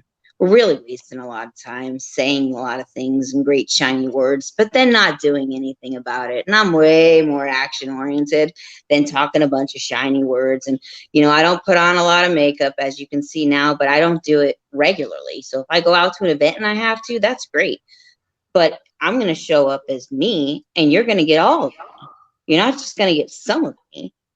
But if you look at the exterior, then you might be missing almost 75% of what's going on, because I'm way more beautiful on the inside than I am on the outside. I got a lot of things going on. Don't get me wrong. But I feel that that's what a resilient warrior is. We teach, we get up, we move forward, and we help other people in the process. And I think that if you help other people in that process, in helping yourself, that we can begin to grow together collectively as a society, and hopefully diminish the silence, because I think, like I said, the silence is killing us the most. And clergy members that are silent about this and okay with their other clergy members and hiding the fact and sending them to another church, you're the problem. And I'm going to say that very much so right now. You are the problem. Along those same lines, and I just want to jump in. I'd love to hear from Reverend Briscoe, just kind of his reflections on that and everything. But even more than that, one of the things that I'm very much aware of is the fact that I've always believed that the basic message of churches is very much the same, is the golden rule, love thy neighbor, and things of that nature. So I just wondered if you could talk about that, because that's one of the, to me, is the most important things that clergy can do. It's definitely that kind of things of loving thy neighbor, supporting thy neighbor, and things of that nature. Because I think that's the message across all faiths. I don't care whether you're Christian, whether you're Muslim, whether you're Hindu, whether you're Jewish or whatever. I think that is the message of all faiths. So I was just wondering if you could talk about that and how important it is for us to have this universal discussion across the board, because I do think it's a discussion that needs to be had. And I know that that's something that I feel you were doing with your church, even, was that you were reaching out not just to your Christian community here in Durham, but also to other communities as well, whether that was Muslim communities, whether that was Jewish communities, whether that was some other communities that exist here in this area. And like we can see, this is a global problem. We have a global audience here at our IBM TV family, but actually two other folks that you're here with are from the West Coast. Mindy is actually in Oregon, Jim is actually in California. So we do have folks that are joining us around. But I just want to hear some of your reflections on, if you want to share your reflections on what Mindy was talking about, but definitely about the universal nature of how we need to have a more universal conversation across denominations. Because I think the basic message is the same. Yeah, this is great, and Mindy, thank you for that. Thank you for your vulnerability and transparency, and just rawness, raw emotion. Just it is refreshing. It is authentic, and it is Thank you and so much. inspiring. So thank you for that. For real, no, for real. Yeah, briefly, essentially, Jesus said. They said, "Hey, Master, what is the greatest commandment?" He says, "Okay, I'll tell you." He says, love the Lord God with all your heart, soul, and mind. And the second is equally as important. Love your neighbor as yourself. I think that he's like the entire law and the prophets can be summed up in that statement. It's very simple, but unfortunately, because of pride, because of evil, because of ego, it's we complicate it, and it's so hard. And so I think if I can speak to the faith community, it is so important for us to be to have a theological inclusivity that's centered around Jesus. A lot of times we have a faith that is very bounded, that's all about boundaries. Who's in, who's out, who's right, who's wrong, who's bad, who's good.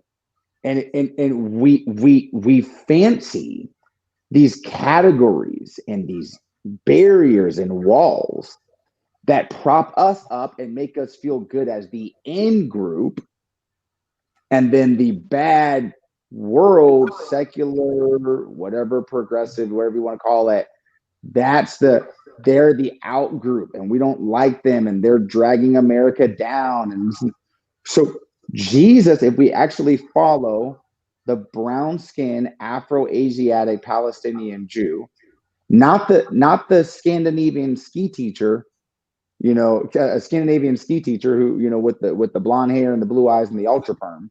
I'm talking about the Middle Eastern man who walked the earth 2,000 years ago. When we follow him, when we learn from him, we'll see that he valued and prioritized including people that were outcasts, people that were on the margins, people that were oppressed, women, tax collectors, criminals, drunkards.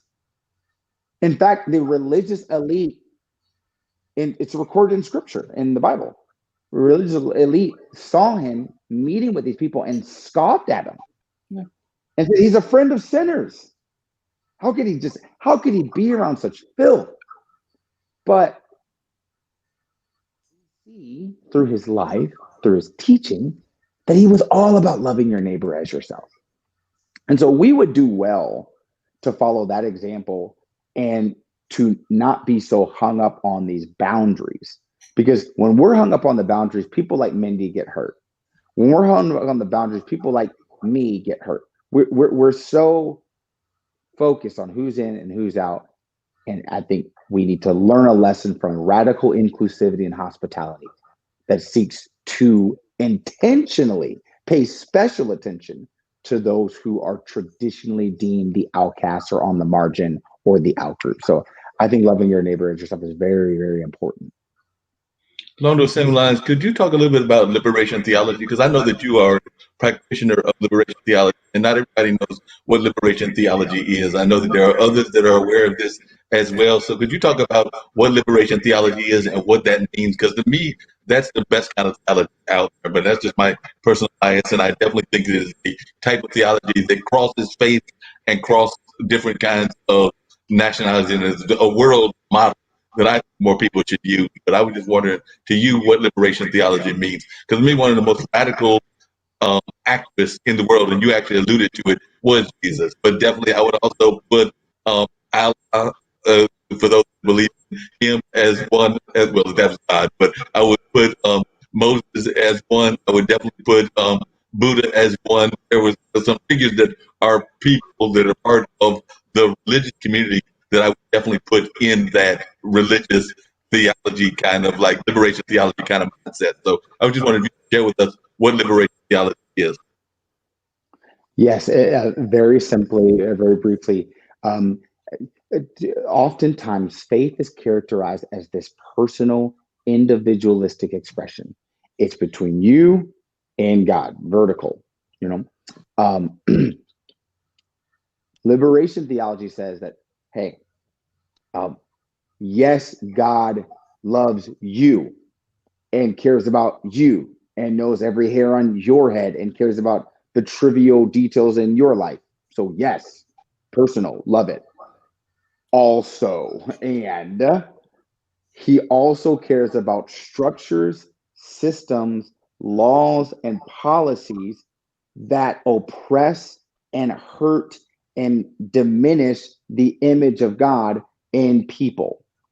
He is not okay with structures and governments and leaders that hurt and malign and oppress the vulnerable, the elderly, the babies, the people of color, women. He is not okay with a society that deems these lives less valuable. So liberation theology says, yes, God came to save your soul, but he also came to save you from systems that oppress you. And so this is the type of theology that Dr. King and Ralph Abernathy and Fannie Lou Hamer and famous civil rights activists, great leaders, other international leaders, Nelson Mandela, right? Just to name a few. This is a faith that they um, took to heart and lived out. A faith that is radical in its kindness and hospitality, relationally, but also is radical in its seeking to dismantle systems and structures that that hurt and marginalize people. And so that's what liberation theology means to me. And it's beautiful because it's, you know, so this Euro American centric theology and faith often is based on hyper individualism. It's this storyline that creates and reinforces this narrative that at the end of the day, um, you are responsible for your own decisions, and things like race and socioeconomic status, class, gender, those don't matter. Those are in fact irrelevant to how you live your life and what this hyper individualism a lot of times characterizes many Christians in America, and that's why we have such a hard time getting behind things like Black Lives Matter, getting behind things, seeing systemic issues, because we are so structured and tailored to see things from an individualistic, personal standpoint only. Which again, I stress that is important, and that's and God is all about that. But we also have to understand that there are principalities and macro level things. I don't mean to be throwing out a bunch of religious jargon, but there are structures and macro, and God cares not only about personal morality and responsibility, but social holiness, social responsibility, social justice. And so that's what liberation theology is. Yeah, and one of the things I was just curious and wanted to hear your take on this as well. I actually think that one of the things that hurt the church, well, there are a couple of things I think hurt the church big time, and that is the movement within evangelical Christians and kind of the ultra right wing side of that, and kind of how they have taken hold of certain parties and things of that nature. And also within all of the churches, black and white, there was this kind of philosophy of prosperity ministries and things of that nature, which is basically like almost paying your way into heaven or paying your way into existence, and a lot more based on the personality versus and the buildings versus the actual message. So I was wondering if you could speak to that as well, because I know that that is something that has hurt a lot of people when they think of religion as well. They are worried about the prosperity and the things of that nature. So I was wondering if you could talk to that as well. Yeah, briefly, I had two friends call me just last week and said that they're in a small group, and someone in their small group said that I can never even be friends with a Democrat because they're anti-God, anti. They want to take God out. They want to, and I could never even be close because they're so. So what happened? So what are they echoing? They're echoing a larger evangelical sentiment out there that says, you know what? The party of God is the Republican modern conservative movement. That is the party of God. That is the party. Yeah, Jim, that's the party of righteousness. That is false. That is wrong. But unfortunately, that is a sentiment that millions of people believe. And I think Pete Buttigieg said it best during the primaries that we need a rise in the religious left. We need a counterweight to say, wait a minute, wait, so you're no what? So Obama didn't have faith, and Joe, Uncle Joe doesn't have faith, and but yet the guy holding the Bible upside down in front of a church has he's the wait, so he's the okay, so he's cool, but they're not okay. And so yeah, that's a problem, and we got to address that in our churches. And a lot of pastors, white pastors, want to skirt around that. And we got to address that. Number two, prosperity gospel stuff. Yeah, it's not good. It's you get so caught up. What is that? You're getting so caught up in materialism. You're getting so caught up in money and the love of it, and um I think it's this unrealistic expectation of happiness that money can bring. And I understand that money can solve a lot of things, but it's not everything. It's not by a long shot. Not by a long shot. And unfortunately, there are preachers out there, there are pastors out there that are selling people on lies. That if you do this, and this, you're gonna get a blessing. And that blessing is going to be the American dream. It's synonymous with the American dream. 3-car garage, 2.5 kids, white picket fence. Buying into the illusion. Right. You're buying, and so this is a larger cultural, social force, pervasive American force of what? Materialism, consumerism, greed, capitalism. Fear. These are some very pervasive evil forces that unfortunately have seeped into the theology, the preaching, the life and bloodstream of the church, and people think that this is what it's all about, and we've got to talk about that too. So. And even some of the things that you address, and I'm sure Jim will have some questions for you as well, but I know for a fact that you've even dealt with things in your own life that used not to be popular at all. I'm going to just give a little bit of knowledge and everything. You've got multiple kids and everything, but you are part of an interracial relationship. And I remember when that's something that was not accepted in the church at all back in the day. But you are definitely involved in it. Around your significant other, there's definitely from the European culture, but she has got a husband who is a proud African American man, and you also are letting her know that you are acceptable of her culture as well, and y'all are raising your kids to be acceptable of all cultures. So I definitely wanted to just acknowledge that I remember a day and time that any kind of thoughts of an interracial relationship was seen as like a curse. And you're now, you were born there in the deep South around Florida, Louisiana, and things of that nature. You now live in North Carolina. And I remember a time that was not acceptable whatsoever. So I just wanted to talk about how society has grown in some ways as well. It's grown in some ways, but we're still struggling in that. Just as recently as 2012, 2013, I believe that 40% of registered Republicans in Mississippi believe that interracial marriage was a sin. This is recently as 2012, 2013 in Mississippi. So I know a couple married 2 weeks ago. We attended on Zoom because it was a social distance way, and black African American man, white woman. Both her parents would not refuse to show up to the wedding. Refused. Was actually violent from what I heard regarding this. We still got a long way to go. It Yes. is more, it is more accepting. I believe we're up to 17, 18, maybe 19, 20% of kids these days marriages in America being interracial. America, it will be majority minority. It will be will be a brown country by 2040, 2045, 2050. And so we are seeing a societal shift and change. But man, we still got a lot. It would shock you. Even the things that we experienced, Tracy and I, my wife, even on our wedding day, some of the things that were uttered by the pastor at the altar. Things like I kid. He said, you know, this is at on our wedding day with 500 people in the audience, and he's saying, you know, I bet your mom would have loved for you to marry a black girl, you know, at the altar. And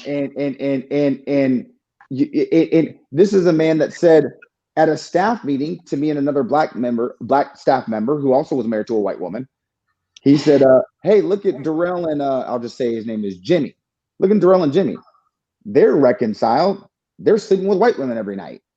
They're reconciled. They're fine." Some of the sheer level of ignorance is shocking. It's real. I mean, and we think it's 2020, but I think we can clearly we know that we still have a long way to go. That being said, I've learned a lot from Tracy's culture. She's learned a lot from mine. I would say she's probably learned more about Black culture than me because I grew up in a white world. I had to make it in a white world and white universities and white high schools and white middle schools and white elementary. Right? She didn't have that, So there's a lot that she's learned from me, and I appreciate we've grown together. We've had to learn, and there have been some challenges, but it's been really rewarding too. And I've seen how we have been able to cultivate a diverse tapestry of relationships and people because of the diversity in our marriage. So yeah. And how do you feel about like I said, Jim may have a question to him, Mindy may even have one as well. But how do you feel about Kamala being picked? Because one of the things that I'm really proud of is the fact that she's actually like your kids. I think that this is giving hope to people of like they're coming from your kids kind of background. Because people forget that Kamala, like Barack, was actually biracial. I know that I forget which parent, but one of the parents is Indian, the other is not sure if they're African American or if they're like, from one of the African countries. I don't remember how it works. Jamaica and India. Jamaica and India. So they're from Jamaica and India, but a lot of people don't even pay attention to that. We were talking earlier before you got on about how a lot of people put as the first African American president, and really he was the first biracial president. And even that we're not too sure about because there's some questions about Thomas Jefferson and some others as to whether they might not be the first biracial ones with some of their ancestry and things of that nature. But definitely, I'm glad to have acknowledged him as the first African American president, but we also have to acknowledge all of his family history, and I think the same for Kamala as well. So I was just wondering what you thought of the pick as a person that is politically involved, or whether that was your favorite pick, or whether you had somebody else in mind, or what your thoughts were. Yeah, I screamed when I saw the news because I am a very big Kamala Harris fan. I followed her role as senator in California very closely. So I'm a very, very big fan. I was very excited about that pick and excited about the beauty of her biracialness and what that brings to the table. The diversity of her experiences growing up in an Indian American family, but also a Jamaican, Caribbean American, Black American family as well. Someone who went to an HBCU, someone who Howard University. Come on, right? Someone who was an AKA Alpha Kappa Alpha. I mean, these are institutions that are very steeped in Black culture. And so I think that's beautiful, and I'm really excited about that pick. I think there's definitely is a lot of excitement. I think that she was a safe pick, but I do believe that she was the right pick, and so that's my opinion. All right, appreciate you. And Jim definitely knows about Kamala as well, having lived most of his life. I think if not all of your life in California, Jim, I've never been sure. Have you been all your life in California, or have you been other places as well? I was born in New Haven, Connecticut. I lived in Connecticut and Massachusetts until I wanted to find work after graduating college, and that's what drew me out to California. The first week that I arrived in California, I found work, And it was very economically depressed in New England, so I had no opportunities there. And a friend of mine was coming out to go to Stanford, and I hitched a ride, and I've been here ever since. But I and do what was want your to ask. take on Kamala? Oh, before I get to that, I wanted to ask Mindy a question. Do you need me to mansplain anything that has been said so far? So far, no. Okay, just I'm check. actually more manly than I am womanly. I I actually just take wanted to men's interject a side little more than I comedy. take women's side, and it's probably most problematic sometimes because I tend to Yeah. say, okay, well, what really happened here? Okay, wait, let me get both perspectives on this. So, being a woman myself doesn't make it any different. I don't. Great that we have somebody on board that's a woman. Is she going to do the job? That's all I want to know. I don't care if you're a woman or you're a man. Are you going to do the job? Are you going to do what Oh, you're going to? Are you yeah. going to say you're just going to do a bunch of things, or are you going to really do it? Can we get Well, somebody that's going to do it? it is the bottom line that counts, but I think we've tried the males long enough. Let's give I it a think so shot. too. Hey, Yeah. I'm done with men for a minute. Can we try a woman? Yeah. And in my marriage, we often were referred to as gender inappropriate, and then we were corrected because there's no such thing as appropriateness in gender. And what it was is gender counter stereotypical. That's what we were corrected to say. So we're gender Okay. counter stereotypical because my wife is the smart one, and was made more money than I made, and so there's a lot of things that and I'm the one that's trying to walk a spiritual path, and she's like, get away with me, that type of talk. And so we have this in our own marriage, this thing where I'm supposed to be manly. I can't fix anything. If the sink is not working, I would make it worse if I tried to fix it. So, she's handier than I am. Anyways, I just wanted to go back to Mark's question about Kamala. I have lived here in San Francisco since 1979, and Well, she became a attorney general, and she was quite controversial. She was amazing in one time when they were trying to negotiate with companies that owed a lot of money to people, and they wanted to settle for $2 billion, and she said no. And this is representing all 50 states now. She said no, $2 billion is not enough, and they came back with 18 billion or something like that. Anyways, California, instead of getting 2 billion, ended up with 18 billion, and I was just tipping my hat to her for doing that. And some people have had some trouble because she was a prosecutor. So she was putting African American males away for marijuana abuses, and it's not it. Jeff on Weed Wednesday would have been not so happy with that, and but she was kind of very tough. And what I have admired the most about her as a senator is, man, she did not let William Barr get away with anything when he was trying to hedge and hem and haw, and she just nailed him.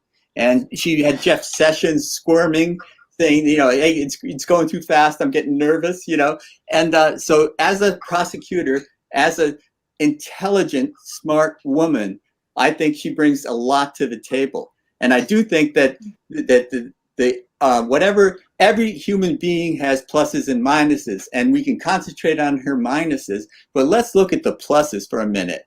And they are unbelievably strong pluses.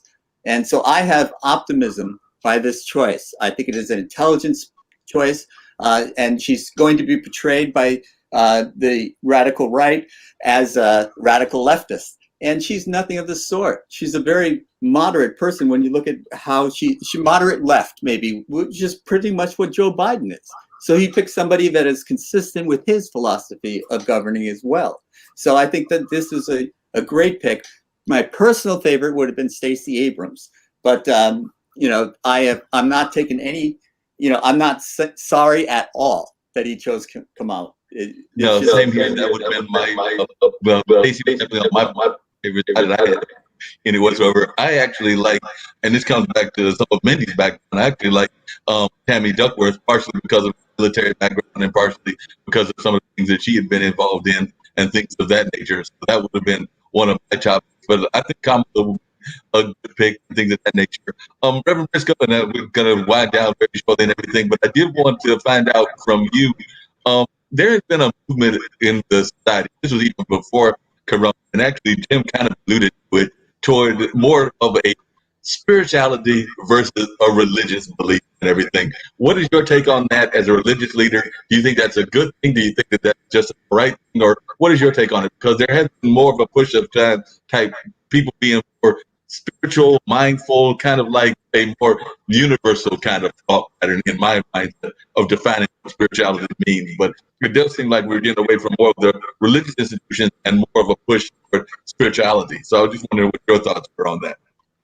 Yeah, I think you're seeing a big shift in that. I think it's because people are fed up and suspicious of religion, because religion has been, unfortunately, the fuel behind so much division, so much pain, and I think people want the unadulterated, unfiltered truth and beauty of love, and I think that's what they're starving for, and I think that's a failure on a lot of Christian leaders, in particular, because that's the demographic I can speak towards, because that's what I am.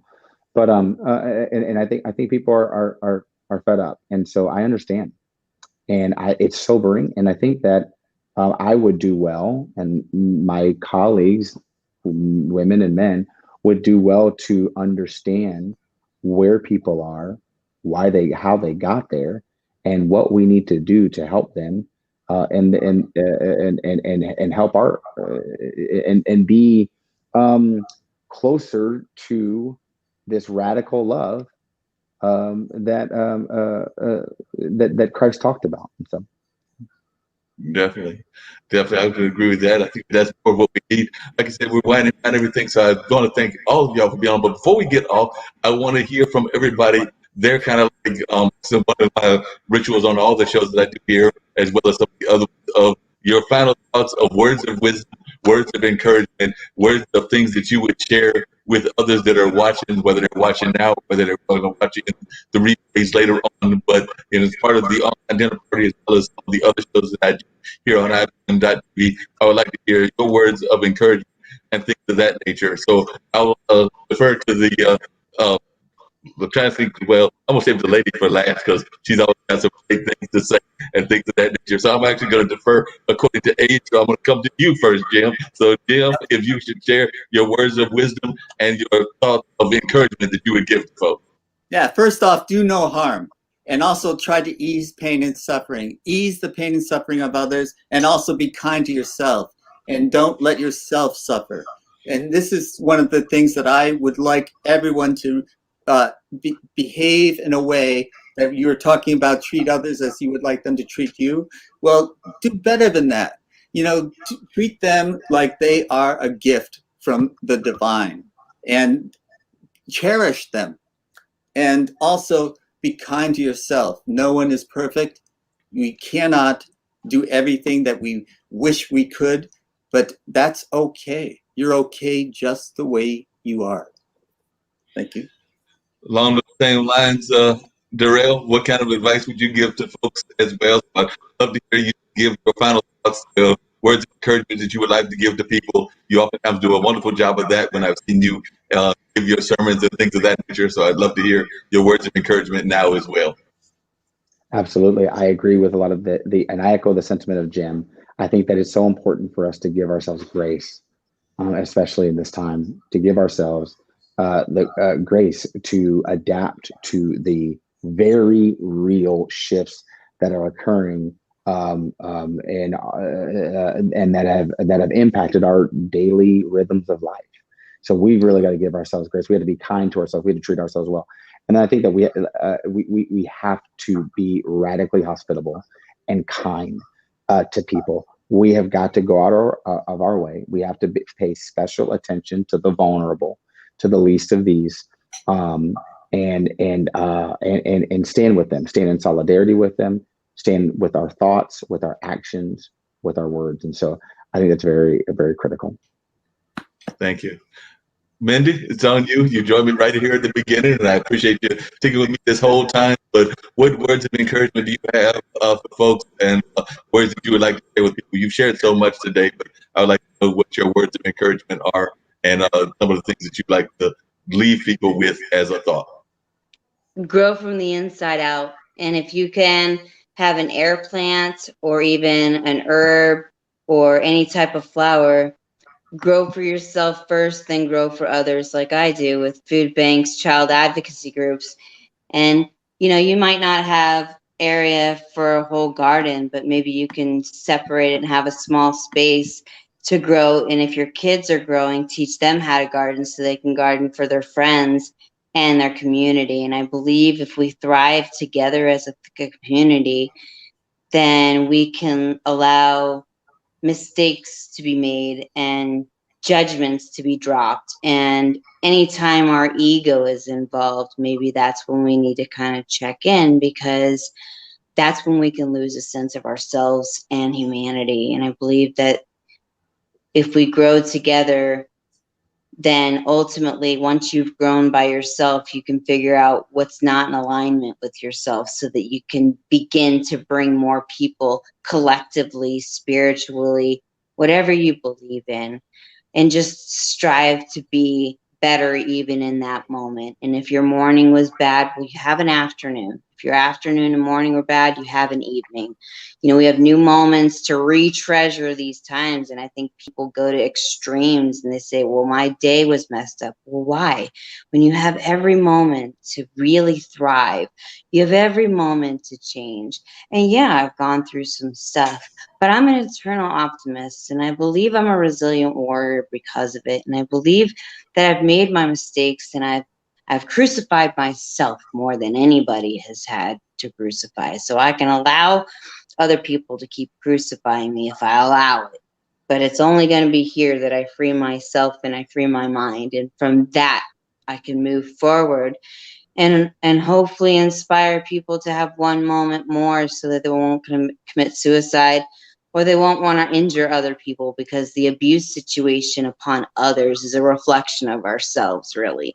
Anytime we're hurting anybody else, it's really a reflection of the wounds that we have not resolved in ourselves. And I believe that in relationships, even when we mentally abuse other people or use our hurts and traumas to thrash onto other people, it's a beginning if we reflect on ourselves. Maybe it's time to journal. A lot of people are afraid of journaling because they don't want anybody to know their secrets. Well, then keep a written journal and delete it, if you have to. Keep your mind and your thoughts recorded, delete it if you want to. But grow. No matter what you do, grow. Grow individually, then spiritually, then if you want to be religious, be religious. If you want to grow plants, grow plants. But more or less, whatever you do, grow from the inside out so that we can all thrive together. Such a beautiful And thought. I agree with everything feedmycity.net, you said. we would love sponsors and a resilient warrior to really inspire millions of people around the world. We appreciate that, and we definitely want you to get more sponsors and things of that nature. Like I said, I know that oftentimes folks will watch these shows and reruns and things of that nature. So hopefully you will have people reaching out to you. We've been running the feedmycity.net the whole time that the show has been going on, pretty much since you mentioned that. So we've definitely had that rolling the whole time. So hopefully you will get some folks of interest. I do know that Darrell has stepped away, but he's got the picture of his lovely family over there. I do appreciate all your time and support. And Thank everything. you. So definitely, I want to mention his book. There's a storm coming, which talks about religion. So there's a storm coming. How the American church can lead through times of racial crisis, and that's by Rail Briscoe. So definitely go to Amazon and get that. Also get A Resilient Warrior and get A Chest for Dummies. Darrell, where everybody's showing their book, so I need you to show your book as well. So definitely, I was giving you a shout out, but we need you to show your book. So definitely, there we go. We've got the book showing and things along those lines. So we want people to go out there, support these great and amazing authors and their very powerful message that they are sharing. This was a very deep online dinner conversation we're having, because sometimes dinner conversations can be deep, sometimes they can be fun and frivolous, but today was one that needed to be had about these very deep topics and very wonderful topics. So definitely glad to have all of you on the show and everything. Do know whether it's Mindy, whether it's you, Reverend Briscoe, or of course Jim knows this as a regular basis. Y'all are all welcome to come back either to the online dinner party or to come to the radio show with Mark Lee or to come to Mullins Music and Memories. Got 3 shows here on IBM.TV, and you're welcome to come back to any of them whenever time avails. So like 2 to 3:30 on Monday is the radio show. 4 until 7 is the Mullins Music and Memories. And of course, the show that is on Wednesdays, the one that y'all have been watching today, which is the online dinner party. So definitely keep that in mind. I'm going to actually have to go out and get some dinner. Jim and Cindy are there a little bit away from dinner time. Since it's not quite 6, it's probably closer to like about 4:23 their time, but it's near dinner time. And I know Darrell is probably on his way to get dinner as well. Very But nice hearing from you, Darrell. I really appreciate your words, and especially from a Mark, religious leader. I have not actually heard somebody step up the way that you have. So I want to say that you actually gave me hope in the religious community, because I shut you guys out real fast. I won't lie. At this point, I ain't gonna lie. I'm jokester. Okay, do use comedy. However, I do thank you for giving me a different point of view, because I will admit, I was like, oh no, here we go. But you actually helped me see a different point of view, and I really appreciate you coming out with your point of view, because I wouldn't have been able to hear it. I would have shut you out. And that's why I say, even for me, get my ego out of the way and let me just listen to the man. Let me listen to your soul first. And I appreciate you really coming out and saying that about your own leaders, because like I said, I was forced into the religion, and I tried it for, up until 2 years ago. And then, life's events happened. And I really genuinely want you to know that you made a difference. And I appreciate your words. It's definitely some powerful words, and that's what we love to do, is have those messages shared and things of that nature. Speaking of which, one of the things that we do to close out this show is we always have our ambassador come on. So we've got the ambassador coming on, and she actually gives words of encouragement as to how to do things in terms of washing your hands and other things. It is actually our producer's daughter, and she comes on with her words of encouragement. So I'm here to play that, and then I'll play the airplane, which ends everything. But right now, y'all can stick around and watch it. The ambassador.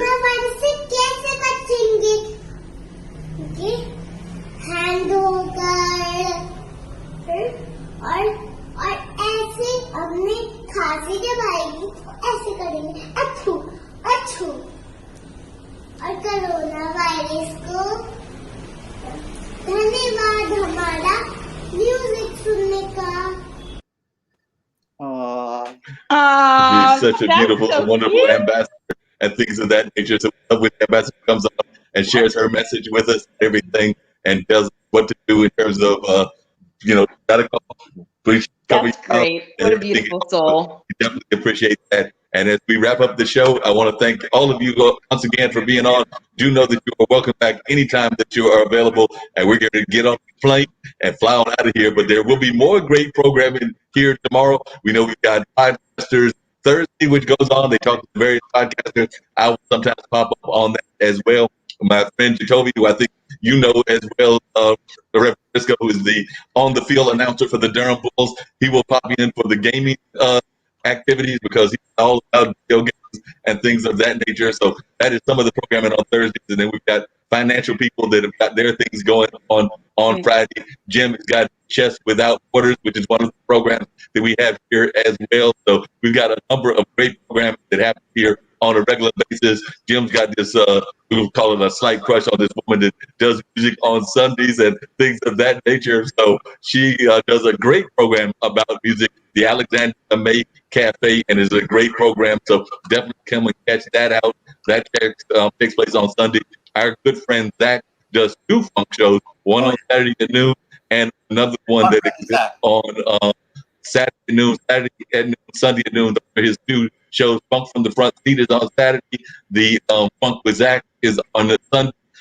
You'll be glad to know Tish Oakley does a program called Planet Seed, very similar to your message, Mindy, because she actually had a gentleman on who was talking about the warrior mentality, but it's oftentimes about planting the seed and us developing very positive messages, and that airs on Saturday on Monday. So there's all kinds of great programming. I hope that many of you will check out IBM.TV and watch these great programs that exist. Do you have something you want to add quick?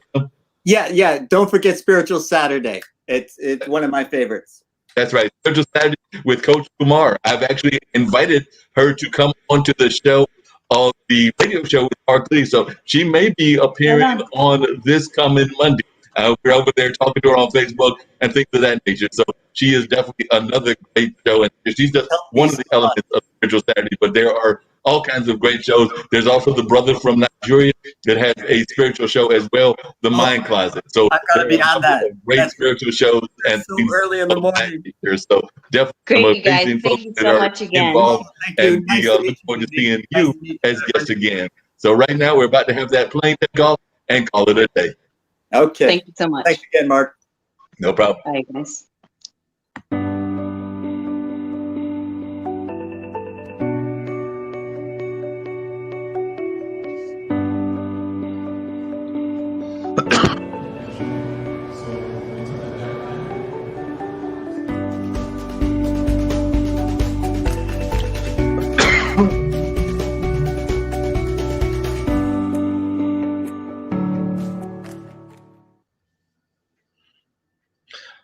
Like I said, that wraps it up, and we'll catch y'all on the next time.